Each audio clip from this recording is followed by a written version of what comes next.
हरे कृष्णा।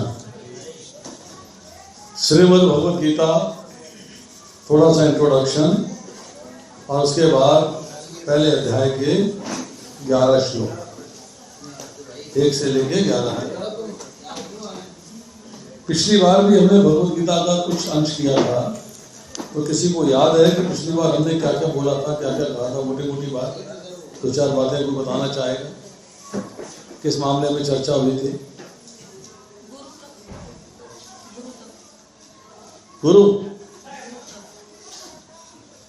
जोर से बोलो बताइए। गुरु तत्व पे चर्चा नहीं हुई पिछली बार, मैंने गुरु तत्व पे चर्चा नहीं करी। चलिए अब थोड़ा नोट करके रखिएगा। भगवद गीता कौन कौन लाया अपनी? अपनी किसके पास? 1 2 3 4 उधार का बस्ता सबके पास, तो फ्री का बस्ता कहते हैं ना, फ्री का। तो चले जाए, मिल तो जाएगी ही, क्या फर्क पड़ता है। चलो कोई बात नहीं, आहिस्ता आहिस्ता आहिस्ता आहिस्ता अपनी लानी शुरू कर देंगे आप। देखिए 2 बातें भगवद गीता के बारे में जान लीजिए पहले। कि पहली बात तो ये है कि भगवद गीता है क्या, किसने बोली, कहाँ बोली, क्यों बोली, किसको बोली, ये प्रश्नों के उत्तर चाहिए। भगवद गीता है भगवान के द्वारा गाया गया गीत। एक ऐसा गीत है जिसको कि भगवान ने स्वयं गाया है। क्या क्वालिटी है इसके अंदर? गीता की महिमा क्या है? संपूर्ण वेदों का, संपूर्ण उपनिषदों का सार है ये। आप अपने जीवन में सारे वेद ना पढ़ सकते हैं, ना समझ सकते हैं। अपने जीवन में सारे उपनिषद ना पढ़ सकते हैं, ना समझ सकते हैं। अपने जीवन में सारे पुराण ना पढ़ सकते हैं, ना समझ सकते हैं, क्योंकि उनमें जो है बहुत ही वास्ट नॉलेज है। अब भगवान ने जो है इन सारे ज्ञान को भगवद गीता के 700 श्लोकों में संकलित कर दिया है, जिससे कि आप जो है भगवान का, जीव का, प्रकृति का, काल का और कर्म का पूरा ज्ञान भगवद गीता के माध्यम से प्राप्त कर सकते हैं। महाभारत के अंदर जैसे हमारे बुक्स में चैप्टर्स होते हैं, खंड होते हैं, इसी तरह महाभारत में पर्व हैं। डिफरेंट उद्योग पर्व है, भीष्म पर्व है, अलग अलग पर्व हैं।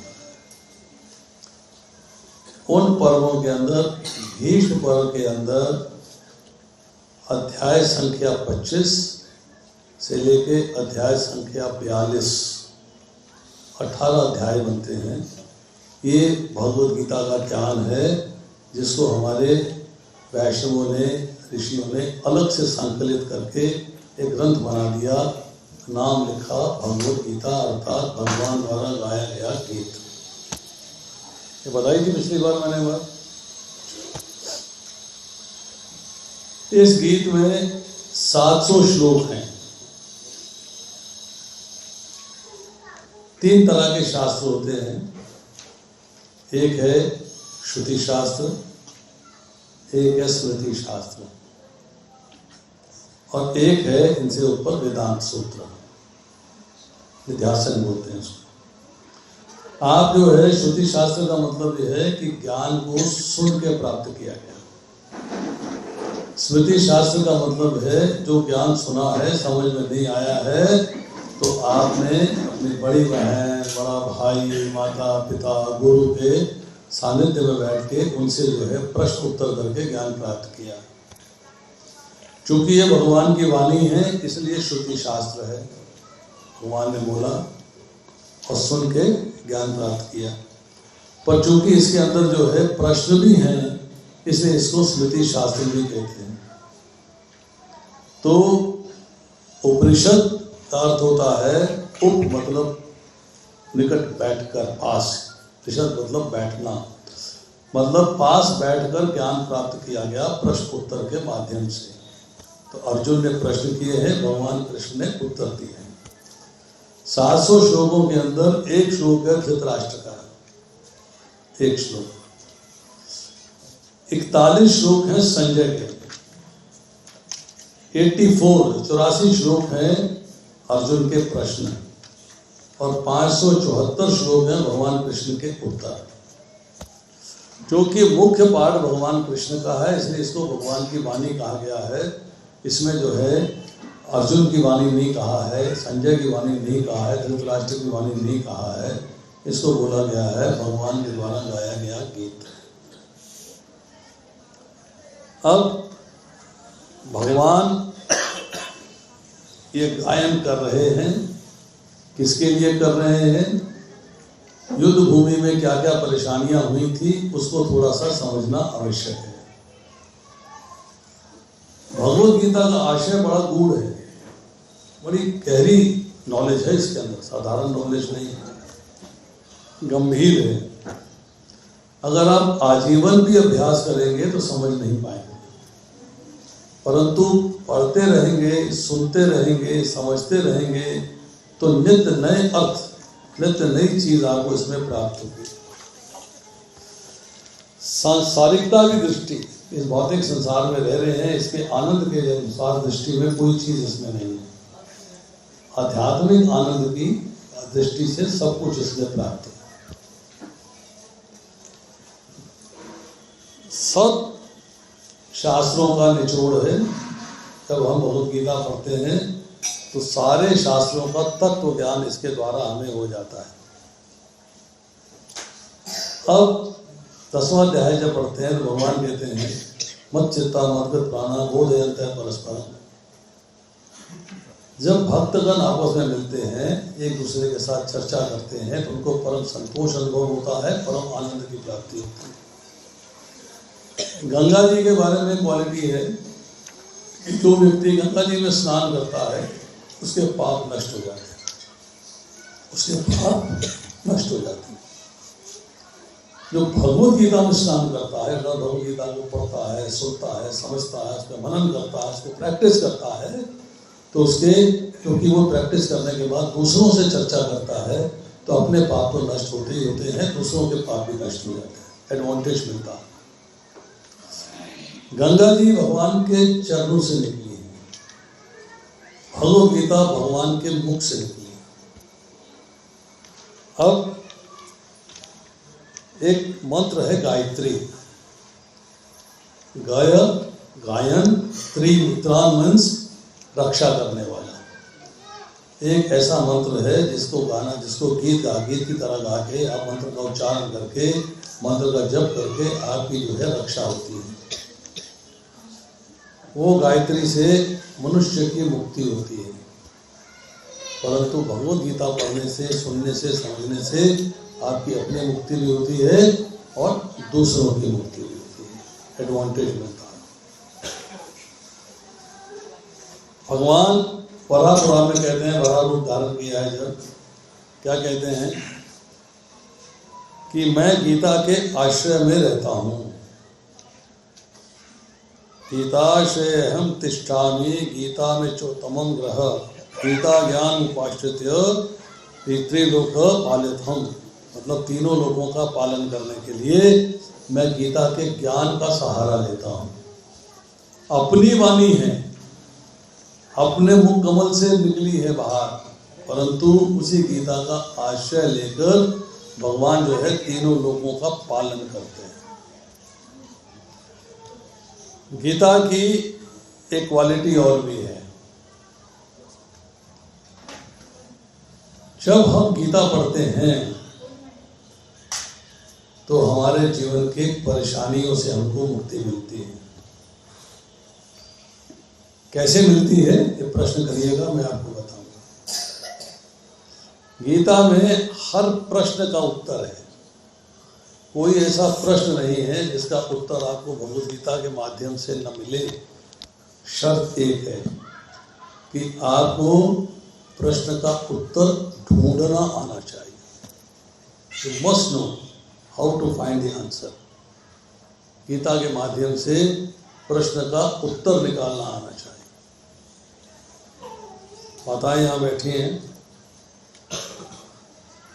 मेरे से एक लेक्चर के दौरान जब मैंने ये बात कही, एक माता ने हाथ खड़ा कर दिया, जिनके घर में लेक्चर हो रहा था, और मुझसे पूछने लगी कि आप कहते हैं कि गीता के माध्यम से हर प्रश्न का उत्तर मिल सकता है, आंसर टू एवरी क्वेश्चन। ठीक है, मिलता है, आप पूछिए। उन्होंने बड़ा बढ़िया सवाल किया। कहती प्रत्येक परिवार में सास और बहू का झगड़ा होता है, वो झगड़े को मिटाने का उपाय भगवत गीता में कहाँ लिखा, ये बताओ। कितने लोगों ने भगवत गीता पढ़ी है? पढ़ी है प्रभु जी? कि सास बहू का नाम आया उसमें? सास बहू का नाम आया कि सास बहू का झगड़ा कैसे मिटाया जाता है? उत्तर है, शर्त यह है कि आपको ढूंढना आना चाहिए। तो तभी आएगा जब आप भगवत गीता को ध्यान पूर्वक पढ़ेंगे, ध्यान पूर्वक सुनेंगे और प्रश्न निकालेंगे और प्रश्न का उत्तर चाहेंगे। प्रभुपाद जी पहले अध्याय के पहले श्लोक के परपट में, व्याख्या में, तात्पर्य में लिखते हैं कि भगवत गीता एक बहुपठित आस्तिक विद्या है। बहुपठित मीन्स बहुत लोग इसे पढ़ते हैं। एक बहुपठित आस्तिक विद्या है। इसे भक्त की सहायता से छानबीन कर पढ़ना चाहिए। अपनी मर्जी से आपको इसमें से कुछ निकालने की, समझने की हिम्मत नहीं है। क्यों? क्यों नहीं? कोई बता सकता है? कितने लोगों ने एक बार से ज्यादा बार भगवत गीता पढ़ी है? हाथ ऊंचा करो जरा। 2 बार से ज्यादा, 3 बार से ज्यादा, 4 बार से ज्यादा। अगर 2 बार से ज्यादा पढ़ी है या 3 बार से ज्यादा पढ़ी है, तो आपसे अगर मैं प्रश्न करता हूं तो आप सबको उत्तर दे सकते हो? कितने लोग दे सकते हैं? How many? मैं प्रश्न करता हूं, आप यहां खड़े होके माइक लेके सबको उत्तर दीजिए कि मैंने 2 बार भगवत गीता पढ़ ली है। पढ़ने का अर्थ क्या है? पढ़ने का मीनिंग क्या है? स्कूल में पढ़ते हो? पढ़ते हो ना? एग्जाम देते हो? एग्जाम में लिखते हो? लिखना नहीं आया तो नंबर कितने आएंगे? कितने आएंगे? 2 बार पढ़ी है तब भी 0 है, 1 बार पढ़ी है तब भी 0 है, 5 बार पढ़ी है तब भी 0 है। पास कब होंगे? जब पढ़ के बाद समझ में आ जाए। जब पढ़ के बाद समझ में आए और हम दूसरे को समझा पाए, तब मजा आए कि मुझे बात समझ में आई और मैं बात जो है दूसरे को समझा पा रहा हूं या समझा पा रही हूं, तब मजा है। भगवत गीता को प्रभुपाद जी क्या लिखते हैं? प्रभुपाद जी के शब्दों को मैं दोहराता हूं। प्रभुपाद जी कहते हैं कि आपको धाम जाना है। उसका अर्थ क्या है? थोड़ा पानी पिलाएंगे। भक्ति का अर्थ क्या है? मुक्ति। मुक्ति चाहिए। मुक्ति किससे चाहिए? मुक्ति का शब्द भौतिक संसार में अलग है और आध्यात्मिक संसार के पॉइंट ऑफ व्यू से अलग है। एक पति पत्नी का झगड़ा हो गया है। पत्नी कहती भाई मुझे मुक्त करो झगड़े से। नहीं करना मुझे। होता है ना प्रभु जी, तो कहते हैं ना ये चीज खराब हो गई है, इससे मुक्ति पा लो। एक वस्तु खराब हो गई है तो इससे मुक्ति पाने का मतलब है छुटकारा पाना, छुटकारा पाना। मैंने छुटकारा पा लिया, ये भौतिक संसार का मीनिंग है। ये किसी वस्तु से, किसी व्यक्ति से, किसी पशु से, किसी पक्षी से छुटकारा पा लिया। आध्यात्मिक संसार का मतलब क्या है कि भौतिक कष्टों से, भौतिक क्लेशों से मुक्ति प्राप्त कर लेना। अर्थात अब ऐसी सिचुएशन ला दीजिए जहां पर कि मुझे कष्ट ना हो, क्लेश ना हो, या क्लेश ना हो, ऐसी सिचुएशन ला के दीजिए। वो सिचुएशन कहाँ है, इसके बारे में हमने एक बार लेक्चर दिया था, फिर दोबारा कभी दे देंगे। भगवान कहते हैं आप ब्रह्म भुवना लोका पुनर्वर्तनो अर्जुना मामोपेत्या तो कौनतये पुनर्जन्म न देते थे। इस लोक में, इस ब्रह्मांड में, इस जगत में उच्चतम लोक ब्रह्मा जी का, निम्नतम लोक पाताल, सारे के सारे लोग दुखों के घर हैं, जहां जन्म तथा मृत्यु का चक्र लगा रहता है। दुख क्या है? जन्म और मृत्यु का चक्र, बार बार जन्म होना और बार बार मृत्यु आनी, पुनरपि जन्मम पुनरपि मरणम। अब भगवान कहते हैं हे कुंती पुत्र, जो मेरे धाम में आ जाता है उसका पुनर्जन्म नहीं होता, मतलब वो दोबारा से जन्म नहीं लेता है। क्यों? दोबारा से मृत्यु की बात नहीं करी, सिर्फ जन्म की बात करी। चक्र किसका था? जन्म और मृत्यु का, और बात सिर्फ जन्म की कर रहे, मृत्यु की नहीं कर रहे। क्यों? उसका कारण भगवत गीता के 13वें अध्याय में चर्चा आई है, जन्म मृत्यु जरा व्याधि दुख दोषानु दर्शनम। जन्म और मृत्यु, बुढ़ापा और बीमारी, ये 4 दुख हैं, 4 दोष हैं। भगवान यहां स्पेसिफाई कर रहे हैं, क्या कह रहे हैं? बीमारी उसको आती है जिसका जन्म होता है, जन्म नहीं होगा तो बीमारी नहीं होगा। बुढ़ापा उसको आएगा जिसका जन्म होगा, जन्म नहीं होगा तो बूढ़ा नहीं होगा। मृत्यु उसको आएगी जिसका जन्म होगा, अगर जन्म नहीं होगा तो मृत्यु नहीं आएगी। इसलिए भगवान ने कहा कि उसका पुनर्जन्म नहीं होता। फिर भगवान कहते हैं 15वें अध्याय में, न तद्भासते सूर्यो न शशांको न पावकः यद गत्वा निवर्तन्ते तद्धाम परमं मम। कि मेरे धाम में गया हुआ जीव लौट कर इस संसार में नहीं आता। हम उस मुक्ति की कामना करते हैं। हमें वो मुक्ति चाहिए किससे? भौतिक संसार के कष्टों से, भौतिक संसार के क्लेशों से, भौतिक संसार की परेशानियों से, भौतिक संसार के दुखों से। कहाँ मिलती है? भगवान के धाम में जाके। अब भगवान के धाम में जाना है, उसका फॉर्मूला क्या है? आप किसी के घर में जाना चाहते हैं तो घर वालों से प्रेम होगा तो घर में जा पाएंगे, प्रेम नहीं होगा तो घर में कोई नहीं आने देगा। Nobody will permit.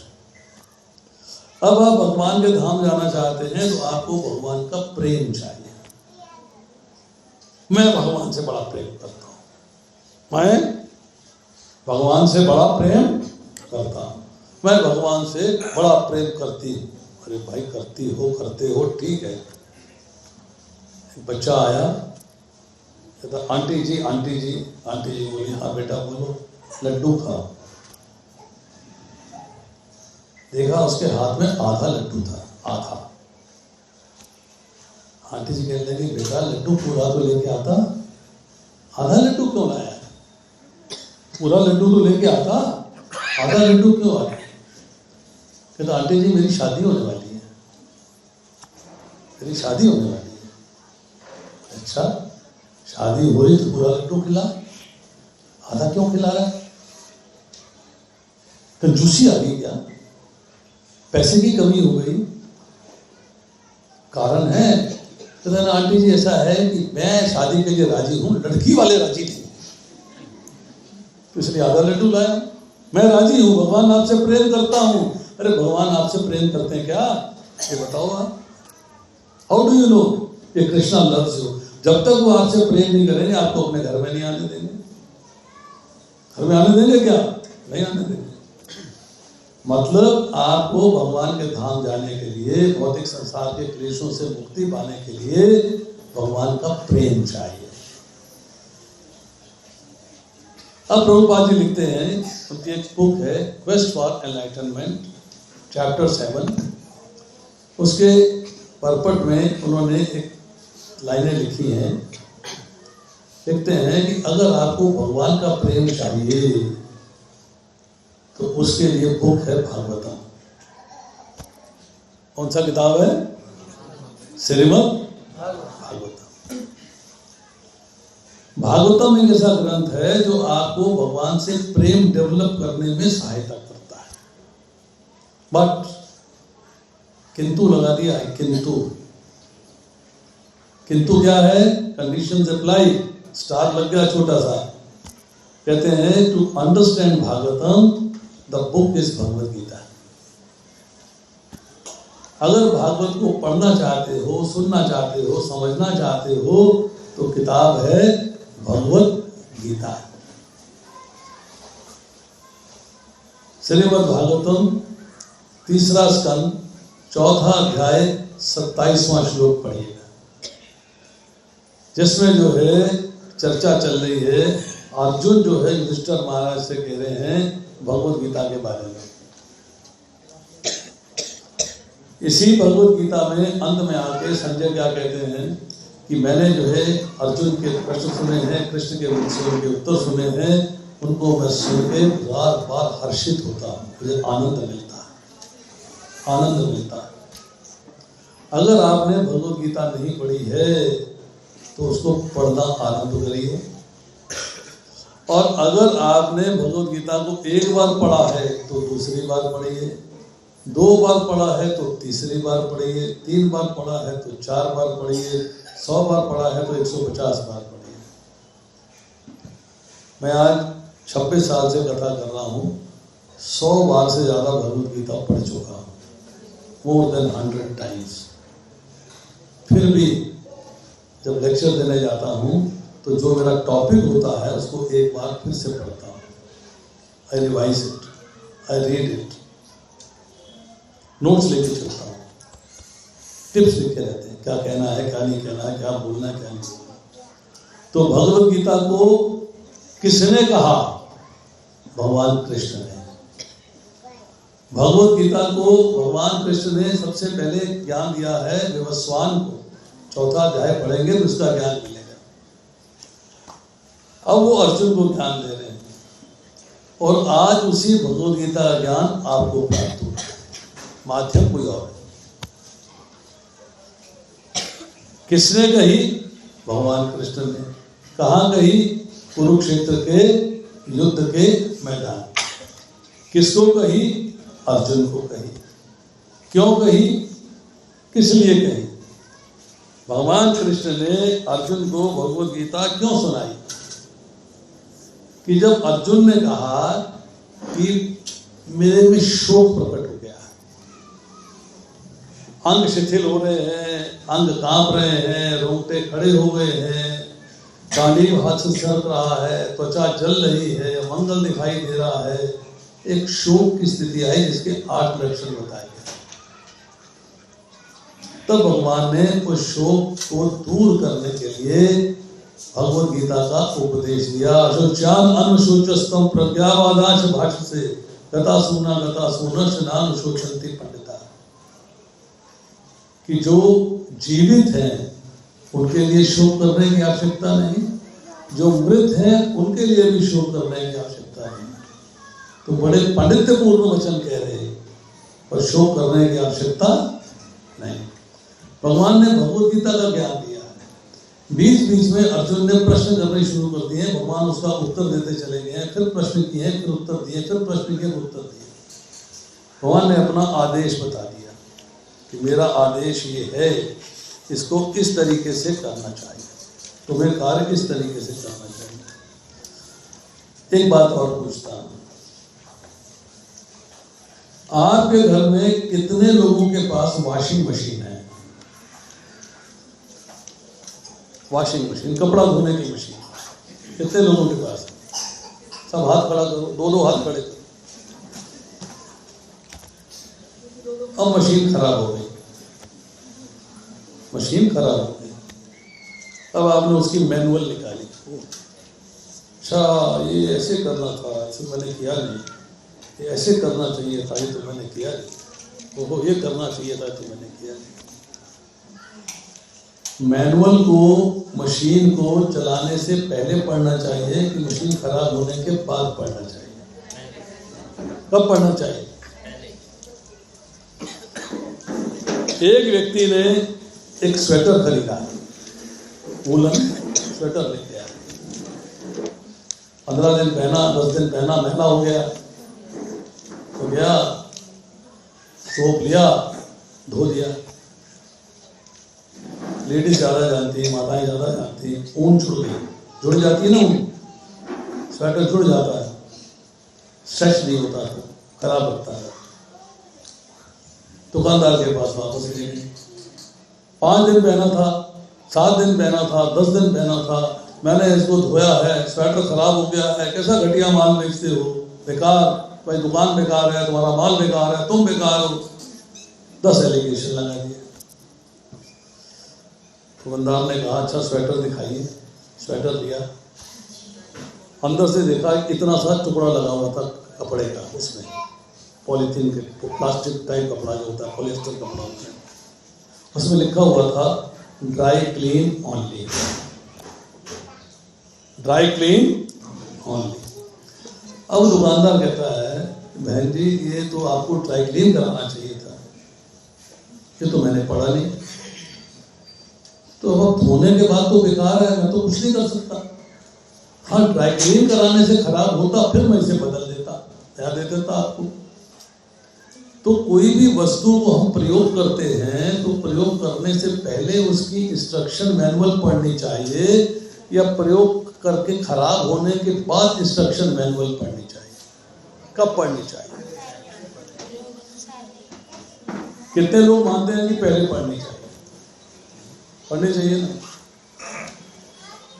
Bhagavad Gita एक ऐसी मैनुअल है जिसके अंदर भगवान ने बताया है कि आपको जीवन कैसे चलाना है।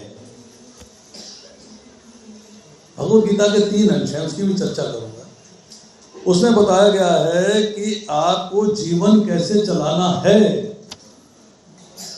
अब आपने कहा बुढ़ापा आ गया है, आंखें खराब हो गई हैं, दिखता है नहीं अब ठीक से, मोतिया उतर आया है, ऑपरेशन करा लिया है, आंखों में लाइट मारती है, कान से सुनाई नहीं देता है, गर्दन में सर्वाइकल प्रॉब्लम हो गई है, कमर में दर्द हो गई है, टांगों में क्रैम्प्स पड़ जाते हैं, अब मेरे में काम करने की शक्ति नहीं है, अब मैं भगवत गीता पढ़ता हूँ। तो भगवत गीता एक ऐसी इंस्ट्रक्शन मैनुअल है जिसको 5 साल की आयु से पढ़ना, सुनना और समझना चाहिए। आप कब पढ़ रहे हो? जब शरीर समाप्ति पे, शरीर समाप्ति पे है, अब मैं भगवत गीता पढ़ लेती हूँ, अब मैं भगवत गीता पढ़ लेता हूँ, तो कुछ फायदा होगा? भगवत गीता को पढ़ना चाहिए था जब आपको जीवन में समझ आनी शुरू हुई है, 5 साल की आयु, from the age of 5 years। हमने पढ़ी नहीं, हमने सुनी नहीं, हमने समझी नहीं। मेरे मन में आया कि मैं सवेरे भागवतम की क्लास में जाया करूं। सुबह हर मंदिर में क्लास होती है भागवतम की, सवेरे 8 से लेकर 9 बजे तक। छोटा सेंटर है, नहीं कर पाते, वक्ता नहीं है, प्रॉब्लम है, बात अलग है, वरना जितने भी बड़े इस्कॉन टेम्पल्स हैं सब में सुबह 8 से 9 क्लास होती है और 1 श्लोक किया जाता है, 1 श्लोक, एक दिन में 1 श्लोक। टोटल जो श्लोक है पुराणों के अंदर मैं पुराणों की बात कर रहा हूँ, अभी मैं वेदों की बात नहीं कर रहा, उपनिषद की बात नहीं कर रहा। पुराणों में टोटल जो है 1 करोड़ श्लोक हुआ करते थे। आज की तारीख में 4 लाख श्लोक हमें उपलब्ध हैं, हमारे पास अवेलेबल हैं, जिनको कि 18 पुराणों में विभक्त किया गया। 18 पुराणों में, कोई सात्विक पुराण है, कोई राजसिक पुराण है, कोई तामसिक पुराण है, अलग अलग तरीके के पुराण। अब मैं चाहता हूं कि मैं कम से कम पुराण तो पढ़ दूं। वेद नहीं पढ़ पाता हूं, पुराण तो कहानियां है ना, तो स्टोरीज हैं, स्तुतियां हैं, भगवान की स्तुतियां हैं, स्टोरीज हैं, प्रश्न उत्तर हैं, मैं इनको पढ़ लेता हूं। अगर मैं एक दिन में 1 श्लोक करता हूं तो 4 श्लोक करने के लिए मुझे कितने दिन चाहिए? 4 लाख दिन। एग्रीड? 4 लाख दिन में होंगे, एक दिन में 1 होगा तो 4 लाख श्लोकों के लिए 4 लाख दिन चाहिए। ठीक है। एक व्यक्ति की आयु 100 वर्ष है, लेके चलते हैं, वैसे जीता कोई नहीं, आकर 100 वर्ष इक्का दुक्का ही है, चलती नहीं गाड़ी 100 तक। उसकी आयु जो है 100 वर्ष की है। हम जो है 1 वर्ष को कितने दिन होते हैं? 3650।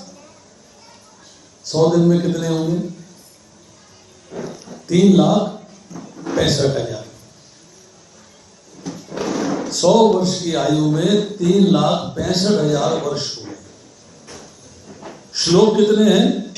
4,35,000 तो अभी भी कम है, कर नहीं पाए, पर कंडीशन अप्लाई, शर्त है। 100 वर्ष की आयु का मतलब है जिस दिन बच्चा मां के पेट से बाहर आएगा पहला श्लोक बोल देगा, उआ नहीं करेगा, रोएगा नहीं, क्राई नहीं करे। पहले दिन पहला श्लोक, दूसरे दिन दूसरा, तीसरे दिन तीसरा। और जब बोलने की हिम्मत नहीं रहेगी, सुनने की हिम्मत नहीं रहेगी, तभी वो श्लोक बोलता रहेगा, ऐसा होता नहीं है। अब भगवान बहुत स्मार्ट है, पता है, क्योंकि ये जो मनुष्य है इसके बस की कोई बात नहीं। ये तो भोग विलास चाहता है, भौतिक ऐश्वर्य चाहता है, सेंस ग्रेटिफिकेशन चाहता है, इंद्र तृप्ति चाहता है। फिर भी भगवान की इच्छा है कि जीव लौटकर मेरे पास आए।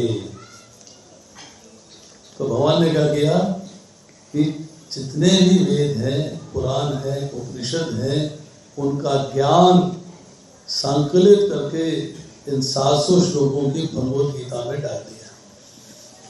यस, ये वो ग्रंथ है जिसमें कि आपको समस्त ज्ञान की प्राप्ति होती है।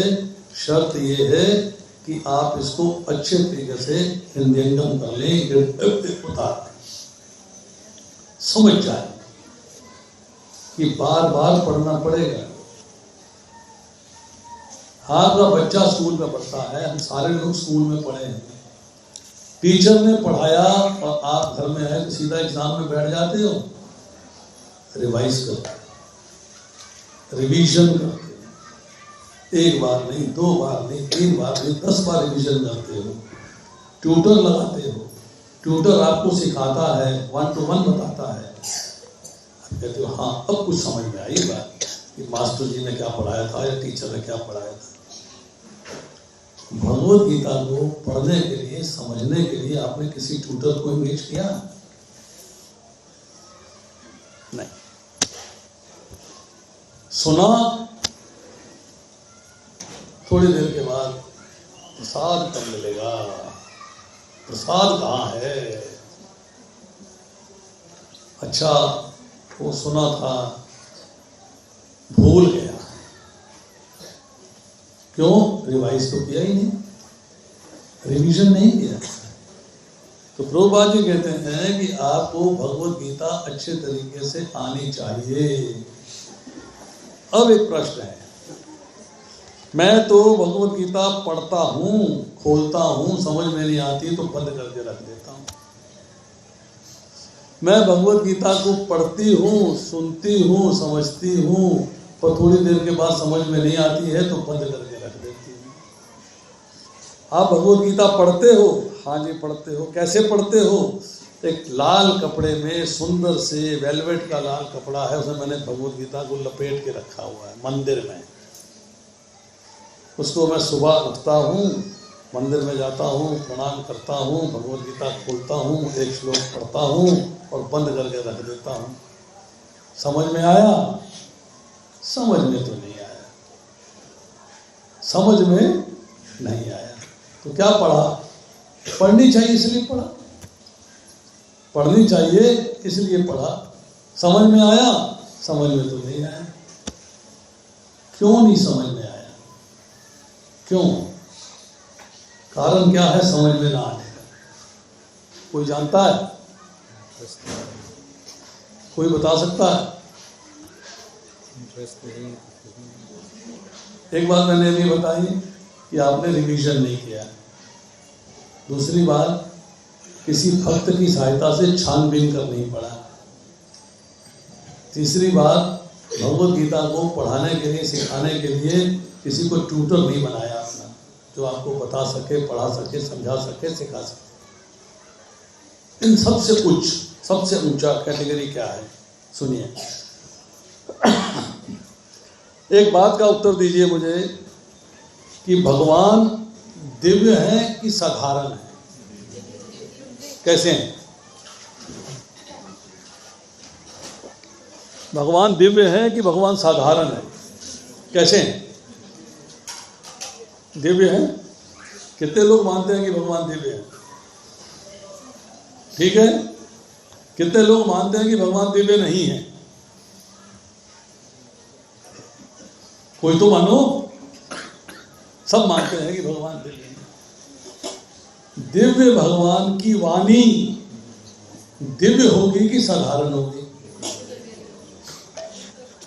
दिव्य। आप दिव्य हैं कि साधारण हैं? आपकी बुद्धि दिव्य है कि साधारण है? तो साधारण बुद्धि से दिव्य बात कैसे समझ में आ जाएगी? सोच के देखो, सोच के देखो कि मैं साधारण बुद्धि रखता हूं, मैं साधारण बुद्धि रखते हुए भगवान की दिव्य वाणी के दिव्य शब्द कैसे समझ सकता हूं? Is it possible? क्या ये पॉसिबल है? नहीं है। क्यों? अब समझ में कैसे आएगी ये जानना है। How do I understand? इसका ज्ञान मिलना चाहिए। दिव्य वाणी, दिव्य बात को समझने के लिए मेरी बुद्धि भी दिव्य होनी चाहिए, जो दिव्य है नहीं, साधारण है। तो भगवान भगवत गीता में कहते हैं, तेषाम सतत युक्तानाम भजताम प्रीति पूर्वकम ददामि बुद्धि योगम तम येन मामो पयांति ते। भगवान कहते हैं जो लोग और जो व्यक्ति निरंतर मेरा भजन प्रीति पूर्वक करते हैं, प्रेम सहित, जो लोग मेरा भजन प्रीति पूर्वक करते हैं, प्रीति पूर्वक, प्रेम सहित, कंपल्शन में नहीं, मजबूरी में नहीं, प्रेम। स्थिति प्रतिकूल हो तो भी मेरा भजन हो रहा है, स्थिति अनुकूल हो तब भी मेरा भजन हो रहा है। जो निरंतर, निरंतर मीन्स गैप नहीं है, गैप नहीं है, लगातार मेरा भजन, मेरी सेवा हो रही है प्रीति पूर्वक, उनको मैं दिव्य बुद्धि प्रदान करता हूं। दिव्य बुद्धि भगवान देते हैं। कब देते हैं? जब हम उनकी सेवा निरंतर करते हैं, लगातार करते हैं और प्रीति पूर्वक करते हैं, प्रेम पूर्वक करते हैं, तब मैं उन्हें दिव्य बुद्धि प्रदान करता हूं। दिव्य बुद्धि के द्वारा दिव्य ज्ञान प्राप्त करते हैं और दिव्य ज्ञान प्राप्त करके उस ज्ञान के मार्ग पे चलते हैं और मेरे धाम आ जाते हैं। दूसरे अध्याय के 39वें श्लोक में भगवान ने कहा कि अब मैं तुम्हें निष्काम भाव से कर्म करना बता रहा हूं। अर्जुन से कह रहे हैं अब मैं तुम्हें निष्काम भाव से कर्म करना बता रहा हूं, इसे सुनो। सुनो, सुनने का अर्थ क्या है? सुन लिया? बताओ, सुन लिया? सुना आपने? सुना? सुना ना? सुन लिया? इसे सुनो। यदि तुम ऐसे ज्ञान से कर्म करोगे तो कर्म के बंधन से मुक्त होकर मेरे धाम आ जाओगे। सुनने का अर्थ क्या है? सुनना किसे कहते हैं? प्रभु जी बैठे हुए सामने, पिता ने कहा बेटा एक गिलास पानी देना। वो छिक्का IP20 क्या है, क्या कौन सा गेम चलता है भाई? IPL 20 मैच चलते, मैच, क्रिकेट मैच। वो छक्का लगा, बेटा एक गिलास पानी देना। ओ चौका लग गया, चौका लग गया, चौका लग गया। बेटा एक गिलास पानी पिला। ओ आउट हो गया, आउट हो गया, आउट हो गया। दिमाग किसमें लगा हुआ है? मैच में, टीवी में। चौथी बार पिता क्या कहेगा? बेटा सुना नहीं क्या? मैंने पानी मांगा था। सुना नहीं क्या? इसका मतलब है जो सुना है उसका अर्थ निकाल के वो कार्य करो। मैंने कहा है पानी लेके आओ तो पानी लेके आओ। सुनने का मतलब नहीं कि मैंने सुन लिया बात खत्म हो गई। सुनने का अर्थ ये है जो सुना है उसे करो, उसे करना है। भगवान कहते हैं अब मैं निष्काम भाव से कर्म करना बता रहा हूं। मैं बता रहा हूं कर्म कैसे करना चाहिए। भाव क्या है? निष्काम। इसे सुनो। सुनने का मतलब है इसे समझो कि मैं क्या कह रहा हूं, इसमें मनन करो कि मैं क्या कह रहा हूं, और जो मैं कह रहा हूं उसके अनुसार कार्य करोगे, उसके अनुरूप कार्य करोगे तो कर्म के बंधन से मुक्त होकर मेरे धाम आ जाओगे। सुनने का मतलब होता है जो सुना गया है उसे किया जाए। अब भगवद गीता के अंदर चर्चा क्या आ रही है, कहाँ हो रही है भगवद गीता?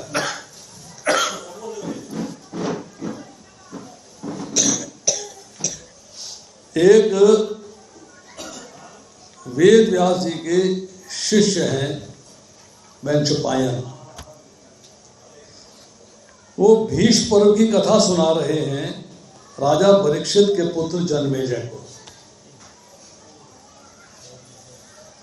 ये अब जो बात मैं कहने वाला हूं ये भगवद गीता से पहले की चर्चा है, महाभारत से।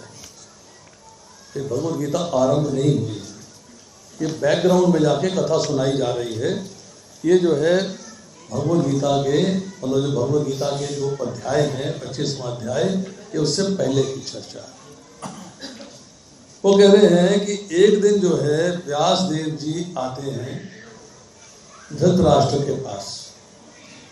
उससे कहते हैं कि मैं भविष्य देख रहा हूँ कि एक महान युद्ध होने वाला है, इसमें सारे तुम्हारे पुत्र जो है वो मृत्यु को प्राप्त होंगे। क्या तुम उस युद्ध को देखना चाहोगे? देखना चाहोगे तो मैं तुम्हें दिव्य दृष्टि दे सकता हूँ।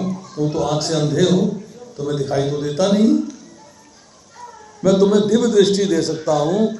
उस दृष्टि के द्वारा तुम जो है युद्ध को देख पाओगे। तो धृतराष्ट्र कहते हैं कि मैं युद्ध को देख के क्या करूँगा? सारा जीवन मैंने नहीं देखा है, अब मैं अपने पुत्रों को मरते हुए क्यों देखना चाहूँ? हाँ, मैं वर्णन सुनना चाहूँगा। अब दिव्य दृष्टि किसी और को दे दीजिए। उन्होंने कहा किसको दें? कि आप संजय को दे दीजिए। संजय जो है महर्षि गल्वगन के पुत्र हैं और धृतराष्ट्र के मंत्री भी हैं और सारथी भी हैं। संजय का अर्थ होता है समजय। सम मतलब जिसने राग और द्वेष दोनों पे समान रूप से विजय प्राप्त की हुई। राग मीन्स अटैचमेंट, इज डिटैच्ड। द्वेष मीन्स घृणा, किसी से घृणा नहीं, सबसे प्रेम। उसको दिव्य दृष्टि दीजिए। तो व्यास देव जी उनको दिव्य दृष्टि दे देते हैं। दिव्य दृष्टि में क्या है? वो कमरे में बैठ के टीवी की तरफ देख के नहीं बता रहा बातें। दिस इज नॉट दिव्य दृष्टि। पहला श्लोक पढ़ेंगे, धर्म क्षेत्रे कुरुक्षेत्रे समवेता युत्सवा मामका पांडवश्चैव किम कुरुवत संजय। कि युद्ध भूमि कुरुक्षेत्र के मैदान में मेरे और पांडु पुत्रों ने क्या किया, क्या किया था नहीं कह रहे हैं, क्या करेंगे नहीं कह रहे हैं, क्या कर रहे हैं ये नहीं कह रहे। संजय 10 दिन का युद्ध होने के बाद जब भीष्म पितामह घायल होके बाणों के शैया पे आ गए हैं, तो संजय उदास होकर वापस हस्तिनापुर में आते हैं और धृतराष्ट्र से ही संदेश देते हैं। तो धृतराष्ट्र ने पूछा है कि मेरे और पांडु पुत्रों ने क्या किया, पर इसके पहले धृतराष्ट्र को बहुत सारी बातें जो हैं वो दुर्योधन से मालूम हो चुकी थी। युद्ध होने से पहले युद्ध नहीं हुआ है, अभी वो मरा नहीं है। क्या बातें पता हुई थी? उन्हें पूछा ये बताओ कि भीष्म पितामह ने प्रण किया है कि वो किसी स्त्री का वध नहीं करेंगे। उसने प्रण किया है कि पांडवों को नहीं मारेंगे। उन्होंने कहा है, जब दुर्योधन ने पूछा है कि आप युद्ध कितने दिन में समाप्त कर दोगे, उन्होंने कहा कि मैं युद्ध को जो है 1 महीने में समाप्त कर दूंगा। द्रोणाचार्य से पूछा कि आप कितने दिन में समाप्त कर दोगे, बोला मैं भी 1 महीने में कर दूंगा। कृपाचार्य से पूछा आप, तो बोले 2 महीने में समाप्त कर दूंगा। अश्वत्थामा से पूछा तुम, तो बोले 10 दिन में समाप्त कर दूंगा। जो कर्ण से पूछा तुम, तो बोले मैं 5 दिन में समाप्त कर दूंगा। उस समय युद्ध के अंदर कुछ शिविर के नियम हुआ करते थे, शिविर स्थापना होती थी, टैंक्स रखते थे, उसके नियम हुआ करते। उनमें एक नियम ये था कि सूर्यास्त के बाद युद्ध नहीं होगा और सूर्योदय से पहले युद्ध नहीं होगा। सूर्य उदय होगा तो सेनाएं व्यवस्थित होंगी तो युद्ध करेंगी, सूर्यास्त हो जाएगा तो जो जहां है वहीं ठहर जाएगा, युद्ध नहीं करेगा। एक उसमें क्वालिटी और थी कि एक शिविर के मुख्य लोग दूसरे शिविर में जा सकते थे, बैठ सकते थे, सुन सकते थे, बातचीत कर सकते थे, चर्चा कर सकते थे। इस शिविर के इस शिविर में, इस शिविर के इस शिविर में आपस में एक दूसरे की तरफ आ जा सकते थे। तो युधिष्ठिर महाराज ने जब ये बात सुनी है तो लौट कर बड़े उदास बैठे हुए हैं, बड़े परेशान हैं, बड़े दुखी हैं कि जब भीष्म पितामह ने कहा है कि मैं 10,000 योद्धा और मारूंगा, 1,000 रथी मारूंगा, 1 महीने में युद्ध समाप्त कर दूंगा। अर्जुन तुम कितने दिन में युद्ध समाप्त करोगे? अर्जुन ने कहा भैया मेरे पास शिव जी का दिया हुआ पशुपतास्त्र है, पशुपतास्त्र। उस अस्त्र के सहारे में 1 क्षण में युद्ध समाप्त कर सकते हैं, 1 क्षण में। क्षण कितना बड़ा होता है? कमल का पत्ता लीजिए, पिन लगाइए, 1 क्षण हो गया, पिन अंदर जाएगा, दूसरा क्षण हो गया, पिन बाहर निकल जाएगा, तीसरा क्षण हो गया। इतने समय में अर्जुन युद्ध समाप्त कर सकता है। युधिष्ठिर को थोड़ा सा शांति हुई, थोड़ा सा आराम मिला। यस, सारे रथियों की, अतिरथियों की, महारथियों की गणना हुई है, चर्चा हुई है, युद्ध के नियम सारे फॉलो किए गए हैं, सब कुछ किया गया है। और कुरु का क्षेत्र जो है वो, इसका उल्लेख मिलता है महाभारत के वन पर्व में और शल्य पर्व में। सरस्वती नदी का दक्षिण भाग है और तिष्ठवती नदी का उत्तर भाग है। इसके बीच में 5 योजन लंबा, 5 योजन चौड़ा, 5 योजन का मतलब है कितना? 40 मील, 40 मील, 40 मील लंबा, 40 मील चौड़ा। अर्थात आज की तारीख में लेंगे तो 64 किलोमीटर एक साइड से है, 64 किलोमीटर एक साइड से। कितना बड़ा युद्ध का मैदान है जहाँ पे कि युद्ध हुआ है। अर्जुन भगवान कृष्ण को अपना सारथी बनाए हैं। एक और क्वालिटी है जो बता रहा हूं उसको भी आप सुनिएगा। युद्ध के लिए तैयार हुए हैं अर्जुन की तरफ से, मतलब पांडवों की तरफ से लोग, और उधर कौरवों की तरफ से लोग। पर क्यों हो रहे हैं? किस लिए तैयार हुए युद्ध करने के लिए? क्या कारण रहा? क्यों हुआ? जब वनवास हुआ था पांडवों को, 1 साल का अज्ञातवास था, वहाँ से वो लौट के आते हैं और आके दुर्योधन से जो है अपना राज्य मांगते हैं कि हमारा राज्य हमें वापस दीजिए, हमने आपकी शर्त पूरी कर दी है। तो उन्होंने कहा कि मैं राज्य नहीं दूंगा। तो भगवान कृष्ण जो है संधि का प्रस्ताव लेके जाते हैं कि किसी तरीके से राज्य की प्राप्ति हो जाए, तो झगड़ा ना हो, लड़ाई ना हो। जब भगवान कृष्ण जाते हैं तो दुर्योधन कहता है कि मैं तो एक सुई की नोक के बराबर भी भूमि नहीं दूंगा। हालांकि कृष्ण ने कहा है कि पांडव 5 गांव भूमि लेके मान जाएंगे, आपसे राज्य की कामना नहीं करेंगे।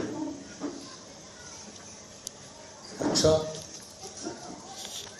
अब आती है चर्चा कि दुर्योधन के मन में ये बात आ जाती है कि ये जो ग्वाला आया है मेरे पास, कृष्ण नहीं मानता, ग्वाला मानता है।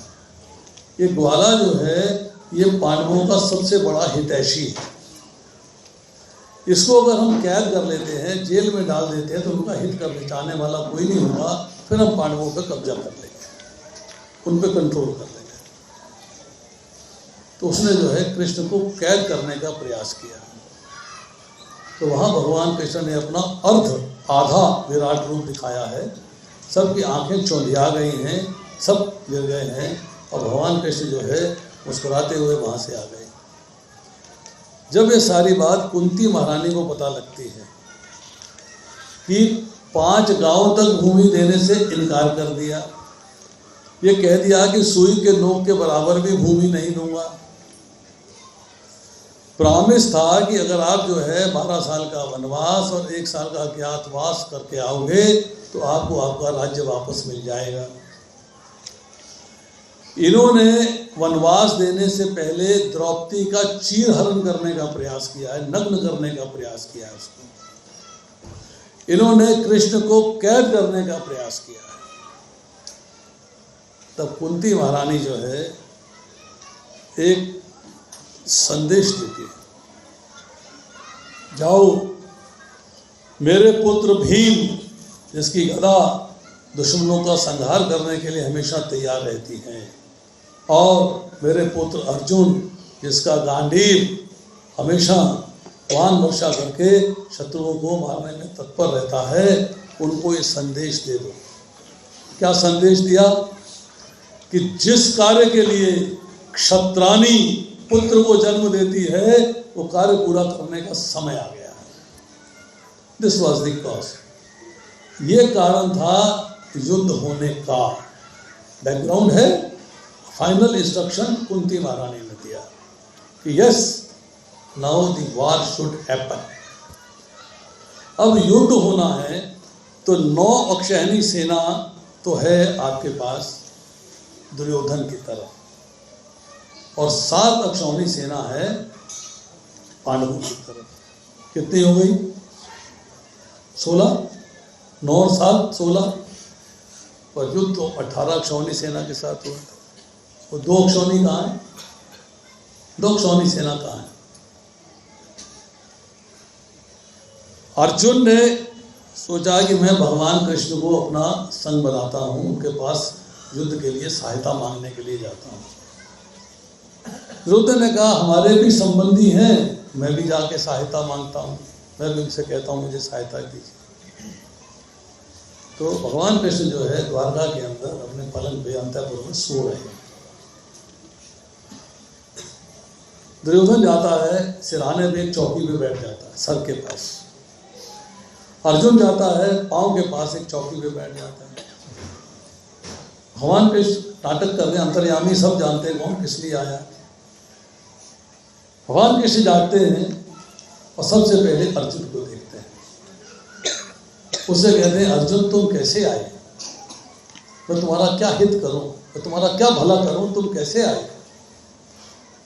अर्जुन कहता है कि एक युद्ध होने वाला है हमारे और कौरवों के बीच में, तो मैं आपसे सहायता की आकांक्षा लेके आया। मेरी कामना है कि आप मेरी सहायता करें। तो दुर्योधन पीछे से उठ के सामने आ जाता है पहले तो मैं आया था, पहले मेरी बात सुनो, पहले मेरी सहायता करो, पहले मैं आया था। अहंकार है, अहंकार सर चढ़ के बोलता है, याद रखिएगा। अहंकार कहाँ होता है? मैं कहाँ है? यहाँ। मैंने किया, मैं बड़ा हूं, मैं विद्वान हूं, मैं बलवान हूं, जाति यहां आती हूं। तो भगवान के सराहने जाके बैठा अहंकार के अंदर। अर्जुन भक्त है, भक्त कहाँ रहता है? भगवान के चरणों में, भगवान के चरणों की तरफ बैठा है, चरणों की तरफ बैठा। भगवान कहते हैं दुर्योधन, मैंने सबसे पहले अर्जुन को देखा है, तो उसका अधिकार पहले है। तुमको मैंने देखा बाद में है, तुम्हारा अधिकार बाद में होगा। अर्जुन छोटा भाई है, तो छोटे भाई का अधिकार पहले होता है, इसलिए मैं पहले छोटे भाई की सहायता करूंगा और फिर मैं तुम्हारी सहायता की बात करूंगा। उदास हो जाता है दुर्योधन, उदास हो जाता है। भगवान कहते हैं कि मेरी एक शर्त है। उन्होंने बलराम जी को वचन दिया है, कहते हैं मेरी शर्त यह है कि मैं युद्ध भूमि में अस्त्र नहीं उठाऊंगा, शस्त्र नहीं उठाऊंगा, लड़ूंगा नहीं, सिर्फ उपस्थित रहूंगा बस। दूसरी तरफ मेरी एक अक्षौहिणी सेना है। एक अक्षौहिणी सेना में 21,870 रथ होते हैं, 21,870 हाथी होते हैं, 65,610 घोड़े होते हैं और 1,09,350 पैदल सैनिक होते हैं। तो एक तरफ मैं अकेला निहत्ता युद्ध में पार्टिसिपेट नहीं करूंगा और दूसरी तरफ मेरी एक अक्षौहिणी सेना। अर्जुन मांगो, क्या मांगते हो? और लालच तो है, एक अक्षौहिणी सेना, उधर तो 9 है, मेरी 7 है। अगर मैं एक अक्षौहिणी सेना ले लेता हूं तो मेरी 8 हो जाएंगे, कुछ तो बढ़ोतरी होगी नहीं। अर्जुन कहता है भगवान, मेरे मन में बहुत दिन से एक विचार था, बहुत दिन से मैं ये सोचता था कि कभी युद्ध होगा तो मैं आपसे प्रार्थना करूंगा कि आप मेरे सारथी बने, मेरे रथ के सारथी बने, बस आप मेरे सारथी बन जाएं। भगवान कहते हैं तथास्तु, डन, मैं तुम्हारा सारथी बन जाऊंगा। दुर्योधन खुश हो गया, बिन मांगे एक अक्षौहिणी सेना मिल गई, मुझे मांगनी नहीं पड़ी। अरे इस ग्वाले को कौन लेके जाएगा जिसने युद्ध में पार्टिसिपेट नहीं करना, हथियार उठाना नहीं है, युद्ध करना नहीं है, अस्त्र शस्त्र को यूज नहीं करना है, इसको कौन लेके जाएगा? मेरे लिए एक अक्षौहिणी सेना ठीक है। तो 9 की कितनी हो गई? 10। अब युद्ध में एक और कंडीशन है